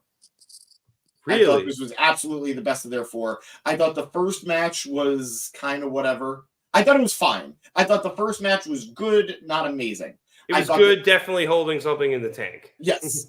I thought the second match was better. But I couldn't really tell you much from that second match. But I thought the second match was better. I thought the third match at All In was a letdown. I thought the third match at All In was not a great match. Yeah. I think this was the best of the four. Wow, Navarro disagrees with me. He thought that the All In match was better, and to me, that was my least favorite match of the four. I just remember definitely liking this more than the third one. I mean, Cash to me was the highlight for me. Like they were all great in this one. But he was my favorite. He was doing flips. I mean, their fists. That was their thing. No flips, just fists. But they've evolved. But that's the thing, and I'm thankful you brought it up because I was going to. Cash is always the one who goes for the high risk spots, and 99% of the time he misses them. That's what cost him the first one, if I'm not mistaken. Exactly. So the story is, when they try to wrestle a style that isn't their own, it costs them. But he's so good at it. But you could be good at a lot of irony. Yeah. It's like Ric Flair when he goes for the top rope. Yeah. What was going crossbody. The crossbody. I think he's won every match he's hit with it. Like he pins the guy every time. He's only ever hit it once. No, he hit it twice. He hit it in the retirement match. Okay, yeah. So Sean, but obviously. Yeah, Sean obviously kicked out of that. So, but that's what he always went for it because he hit it the one time and won with it. Yep. So he always goes for it again and again and again, and every time he misses. Yep. My favorite moment of this match was definitely the BTE trigger on the ladder. That was a great one. The Please Be Careful chant's also a highlight. Oh, yes. And again, got to give it to the crowd because they could have easily died down after Bryan and Ospreay, but they delivered for this matchup. Yeah. So again, good job, St. Louis. I thought it was a tough spot, but it took them a minute to get the energy back up, but they definitely did by the end. Absolutely. Plus, it got so late. I mean, the show ended at midnight. I'm like, you are so old. I'm so tired. You got to wake up early tomorrow too. Remember, I know. Yeah, 12 o'clock. Oh shit! It is late. I didn't even realize what time. It's like 3 a.m. Right? We're almost done. I love the EVP trigger. I thought that was great. I loved the dual spots, like when Cash jumped out of the ring through the table, and then when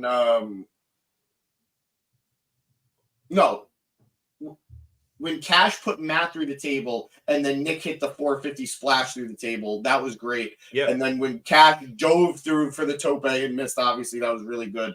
I was terrified, fucking terrified, during the pile driver onto the ladder as the ladder didn't break, but slid and fell. Oh. That could have been a career-ending, life-threatening move. Yeah. And thank God everyone was okay. But just great stuff from all four men. High-flying action, bloody action, rough action, and quite frankly, hey, Matt, the Bucks are tag team champions. They didn't win against Sting and Darby. And I think everything worked out. It all worked out. Yeah, pretty much. I just hope on Wednesday Matthew comes out wearing oven mitts because that man, like all the things like he was holding and like the rumblings and ricochets, you could see him like shaking his hands. It's like this man's poor hands. Producer, wait. Was that a "fuck the revival" with Cody tweet that you just had up there? Yeah, but it was the revival's tweet. But yeah. I know, yeah. This is one day we'll wrestle Young Bucks and everyone will rejoice from it. Fuck the revival. I miss black hair Cody, man. He was blonde there, wasn't he? No, he was not. I saw him at the end of the clip. Black hair Cody was on a different level. But blonde hair Cody was all BTE Cody is the Cody. It's prime Cody. But you're gonna fucking kill him. This tweet, nah, imagine being a super big Punk fan while hating the Bucks, tuning in or watching the show live and witnessing the Young Bucks win the titles, FTR losing and Jack Perry returning. And then it's a gif of Jay White. That's the Jay White fuck video. I have that saved. I use it occasionally when the Mets blow a big lead. All right. All right, I want to say big props to these guys. There was times where they were not working with a lot of real estate, and they were still like hitting moves perfectly. It was very impressive. Yeah. The superplex. Fuck. Yes. Thank you, producer boy. The superplex off the ladder into the frog splash from the ladder. Great spot. Oh yeah, the perfect plex off the ladders. Yeah, that was really cool. Great. And also, I did like for their fourth match after they did the original trilogy straight up, throw a ladder match in there, mix it up a little. It was a nice wrinkle. All right, let us get to the main event of the evening before everyone falls asleep. We saw Samoa Joe face off against Swerve Strickland for the AEW World Championship. I like this match. Yes. But I think compared to a lot of the other stuff on the card, it was not as good. And I don't want to sound like I'm hating on it because I really fucking enjoyed it. I said I was not saying that, but I did. It was just, like I said, it just it came after Ospreay Bryan. Nothing was going to be as good as that. So I enjoyed it. I'm hyped Swerve won. You can see how emotional he was. I loved everything about this. It's just, I think there was a gear that they didn't hit. I think Navarro just said it very well in the comments. He 100% liked the result more than the actual match. Well said. It was about the moment, not the exactly. I'm going to throw out possibly a controversial opinion. I would have maybe just had this match open up the show. Toni would never, ever do that, but... It's their first black world champion. I get that. You can't do that. I get that. This is WrestleMania 18. Rock Hogan not main eventing over Triple H, Chris Jericho. Do you understand why Triple H, Chris Jericho main evented? Absolutely. Absolutely. Should it have over Rock Hogan? No. Correct me if I'm wrong. Did Okada Bryan main event Forbidden Door? Yes. Yeah, so maybe make an exception again, Toni. I know that wasn't all your fault. There have been other instances where the world title didn't main event, like the four pillar fatal four way didn't main event. What main evented over that? If I don't remember. And the triple threat with Kenny, Orange, and Pac didn't main event. Yep. So there is precedent for it. But Matt does make a great point that this was a historic moment. This tweet showing from the scrum, Swerve shouting out Kofi Kingston and his WrestleMania win from 5 years ago, how it inspired him to become AEW's first black world champion. Look, is that Nana behind him in that gold? Yes. Nice. He looking good. That was not what he was wearing during the show. That's what I was wondering. Oh, Swerve coming out in the Killmonger gear. Awesome. Oh, sweet. It was so good. Matt, bring it on. All right, go ahead. Matt has a rant about this. Hang on, everyone. Let me go back to the thing about it's never good to have a world champion be crowned like the first match of the night, especially if it's their first title win, and the fact that it's the first black world champion. So that I feel like it would set a bad precedent if Swerve had won the title at the beginning of the night as opposed to the end of the night. I get that we all think Ospreay and Danielson was the best match. Everyone had that feeling going in. So yeah, have that main event, but they didn't need the main event. They really didn't need it, even if it was the most worthy, I guess. Yeah. Killmonger I was going to say, I thought you were going in on the Killmonger outfit. That's why I got all comfortable. Killmonger outfit, it was cool. Again, though, it's just like that would have been cool 4 years ago. MVP did it, the Royal Rumble 4 years ago. It's cool then too. I preferred the embassy robe.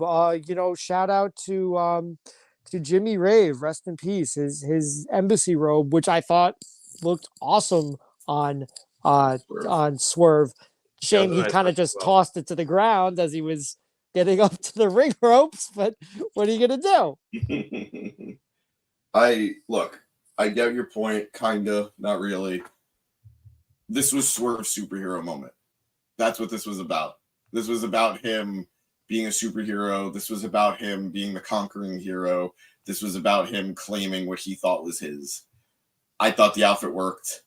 I think it's kind of a timeless thing at this point, and especially with what that character, not necessarily Killmonger, but Black Panther, represents to the community. I think it was I think it was a cool move. I don't think it was poorly timed, but I actually think Killmonger works better for Swerve's character. I agree. You know, in Black Panther, the movie, Killmonger is right, but he's going about everything wrong. And I think Swerve has been that guy for a very long time. Is he right about some things? Yeah, but he goes about everything super duper wrong. You know, like breaking into people's houses and threatening their infant children and beating up teenagers. So I do think it kind of works. I forgot about that. It works for him, and that's why you go Killmonger over over T'Challa, over Black Panther. What the hell is AR Fox doing right now? I was just thinking that. Also, if Swerve starts calling Adam Page colonist, then I'm all for it. Colonizer. Producer, Yes. Can you pull that tweet back up that you had about Joe, about Samoa Joe? Yeah, so we had the tweet here. Before you do, because Eric put it in the comments too. No, you can keep it up. Yeah, I wanted to read it. Eric hated the fact that Joe took the title off MJF. He hated it. He hated he was going for the title. He hated he was going for the title. And then he said Joe was the worst choice to take the title off MJF. And now he said you would have been perfectly fine with Joe retaining the title. Wow. Am I happy? Yes, because you know what this is? This is a moment of growth for Eric. Similarly to Drew McIntyre, how he couldn't fucking look at Drew without thinking he was a jabroni, and now he thinks he could save AEW. This is growth. He's still thinking wrong. right, even though he immediately contradicted himself.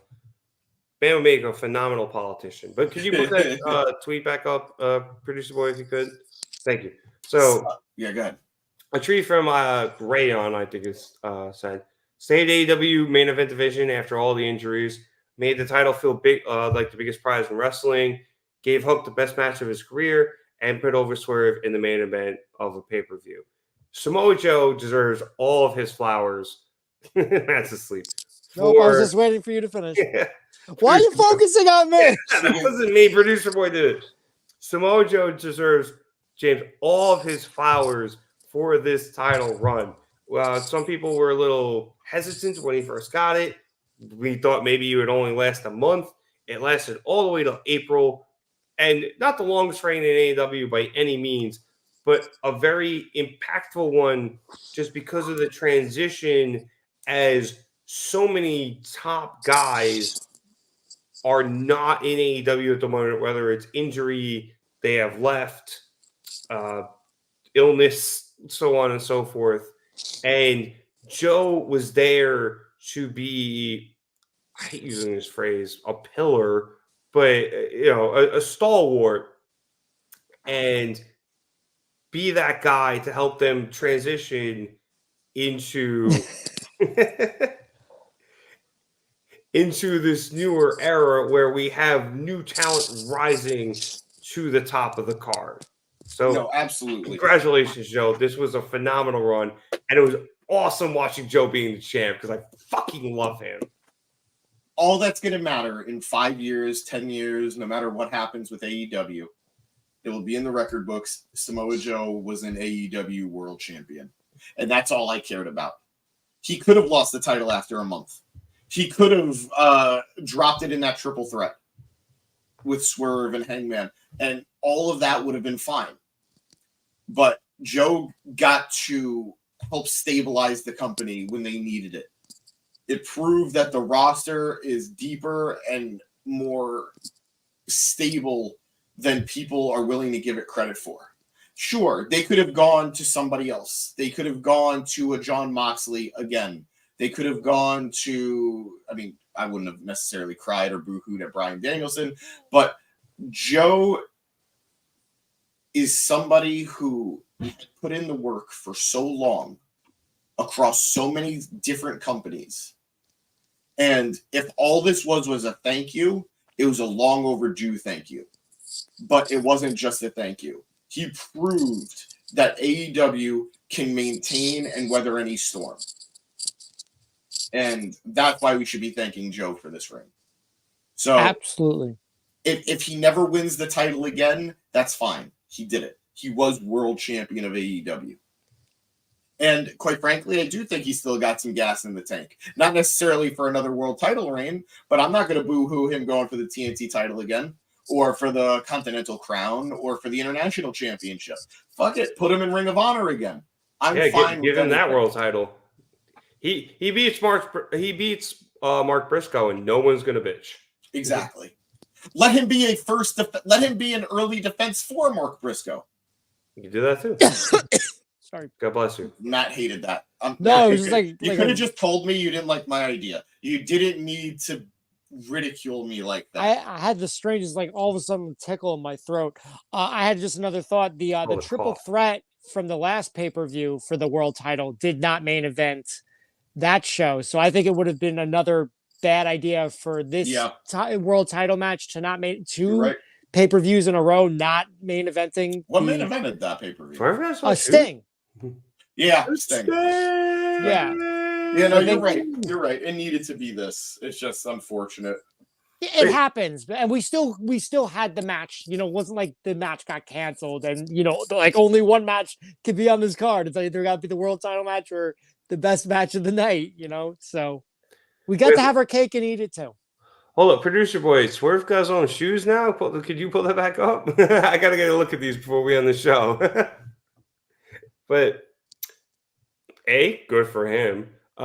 B, yeah, this was really cool. All right, here we go. I got a sneakerhead Nick coming on here. Hold up. Apparently, Swerve's got the pressure ones. Gift of the pair to Tony Khan. I kind of like him. Yeah, I like him. I'd rock him. I definitely rock him. I do. I'm a big fan of black and white, being colorblind. Easy to match everything. I don't like those Roman Reigns Air Force Ones. Like they have a basketball on them. It's like, why? Well, it's because his logo was so similar to Jordan's logo for years. His Superman punch was like designed to be a copy of the Jordan logo with the ball. But like, get the basketball off of the shoe, like, you know. I don't think you understand the branding of what an Air Force One is. There is no getting rid of that. I was gonna say, do you not know, dude? Air Force Ones, come on. Yeah, I'm aware. Sorry, I don't want to get sidetracked. Let's wrap up. You're good. I was going to type this out, but I'm too lazy. Navarro asked if we're going to Forbidden Door on Long Island. I don't think it's happening there anymore. Yeah. We are getting a pay-per-view in Long Island soon. Or we're getting a pay-per-view in New York soon. Well, so the original plan was they were going to do Forbidden Door at Arthur Ashe in Queens, and apparently that production budget is a little higher than normal because it is a tennis stadium and not a normal like basketball hockey arena. And apparently New Japan don't have the money? No. What's his name? Rocky Romero shot that down. Okay. Well, that was the original thing. Yeah. Well, that's an older. No. So it's happening in the UBS arena. It's not happening. It is on Long Island. It is. Oh, sweet. Yes. Then I'm going. Yeah, I'm 100% going. And we're also getting a pay-per-view in Jersey. Oh, at Prudential again? Yeah. Sweet. Full gear. I think we're getting again. Oh wow. Yeah, we have full gear. Yeah, I don't know. I don't know. Something's coming in Jersey near the end of the year. I don't know though. I'm tired and old. Gotta go back to Jersey. Yeah. No. Actually, I was there yesterday. It was quite nice. At the arena saying let him know he's down for full gear again. Hell yeah, let's all go together. Yep. Just remember that they do not sell booze at like 7-Elevens. You actually have to go to a liquor store in Jersey. So bring your own shit or like start paying the high prices in the arena. Or crazy concept. Be sober. Be sober. Lame. Dry. That Dry. is so fucking boring. You're boring. I can have fun without it. I like to have a couple brewskis like before the show. That's just like kind of, mellow out, amp myself up. But I'm usually sober like at said shows. That's a story for another time because again, it's getting late. But yeah, Rev bro, just text me, bro. Rev and I going to House of Glory and him finishing an entire case of Coronas by himself. 6 Coronas. It's not that bad. Oh, that's not terrible. But I mean, like in 2 hours, that's pretty impressive. That's pretty impressive. I was like 4. 4 hours? Okay. All right. Well, everybody, this is the Mark It Down podcast, and we were covering tonight's AEW Dynasty. If you like this video, please leave a like. It lets us know what you like and what we should keep doing. And if you want to keep following us, hit subscribe. Join us for the journey. I think we gained a subscriber during this video anyway. Thank you to whoever you are. We cover everything here at the Mark It Down podcast. We cover WWE. We cover AEW. We cover TNA. We're starting to cover a little bit of New Japan too. Matt covering SmackDown now, being the good guy that he is. I also cover Lego. Are you ending the show? I am ending the show. What else is there to do? It was an amazing show. We all enjoyed the pay-per-view. Just give, our overall thoughts on Dynasty. All right, let's give our overall thoughts. Like we always do. I know I was going to do it quickly. Dude, I'm sorry. I didn't mean to step. I was trying to save your voice, but I'll let you go. I liked the James. I liked it. I got enough to make it in the next 5 minutes. All right, go for it. I'm trying to be a team player. I apologize. I definitely overstepped. Can you forgive me? Did you like the show? I love the show. I thought this was one of the best shows AEW's had in a long time. And I think it was important for AEW to have this show after WrestleMania from WWE and after the bitter taste that the footage left in a lot of fans' mouths. I think they needed a banger, and I think this was more than enough of a banger. Agreed. I completely agree. You actually took the words right out of my mouth. I thought they had to put on a fantastic show top to bottom because of how good WrestleMania was. Not to, stick it to them or prove anything, just to be like, hey, we can hang. Yes, the media has been disabled. Good tweet there, producer boy. Please retire, Chance. Yeah. But not to prove that they can hang or anything, but just to prove like, hey, WWE's they're doing a really good job, but we're still doing a good job too here. So don't leave us. Don't abandon us. We're going to put on some great fucking wrestling, especially the pay-per-views, and we're going to have a good time. I know Matt is exhausted, so Matt already gave they had a good fucking pay-per-view. I also don't know where that bubble of a It happens sometimes. It's weird. It's like if you're a big WWE fan and you like wrestling and you missed this show tonight, then you missed out, essentially. Yes. Yeah. Well said. I think if you're just a big fan of wrestling and you didn't watch the show tonight, you missed out. Absolutely. But okay. On that note, I would like to thank everybody watching us here tonight so much for watching us. Oh, I stumbled over that. Here at the Mark It Down podcast. I usually do a lot better with that one. Maybe I should have just let James end it when he tried to. I got in your head. I'm sorry. You did. You threw me off a little bit.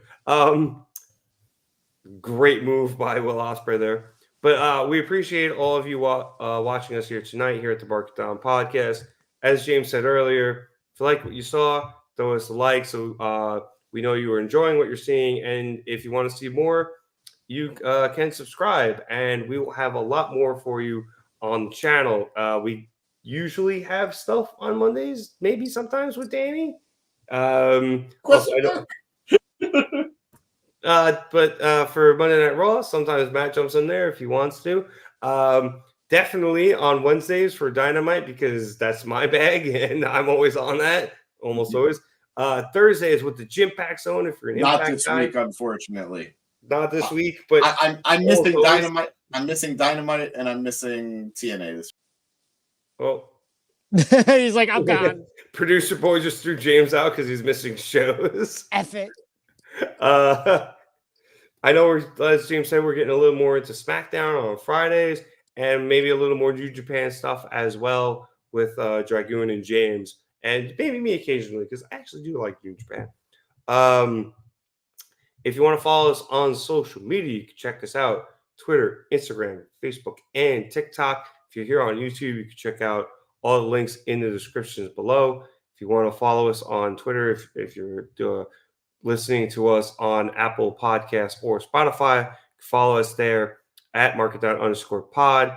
Follow us on Instagram at marketdownpod, or on YouTube, youtube.com/marketdown3665. Gentlemen, before we log off, do you have anything else to say? We lost the sub that we gained. So, for the hell of a way to end the show. All right, well, the Joker laughs in the background for Matt Gascone, producer boy Eric Asante in the background, and James Asante. My name is Nick Cummings. Thank you so much for watching us here at the Market Down Podcast. Have a good morning, everybody. It's fucking 3 o'clock. Take us home, producer boy. Oh, I'm tired.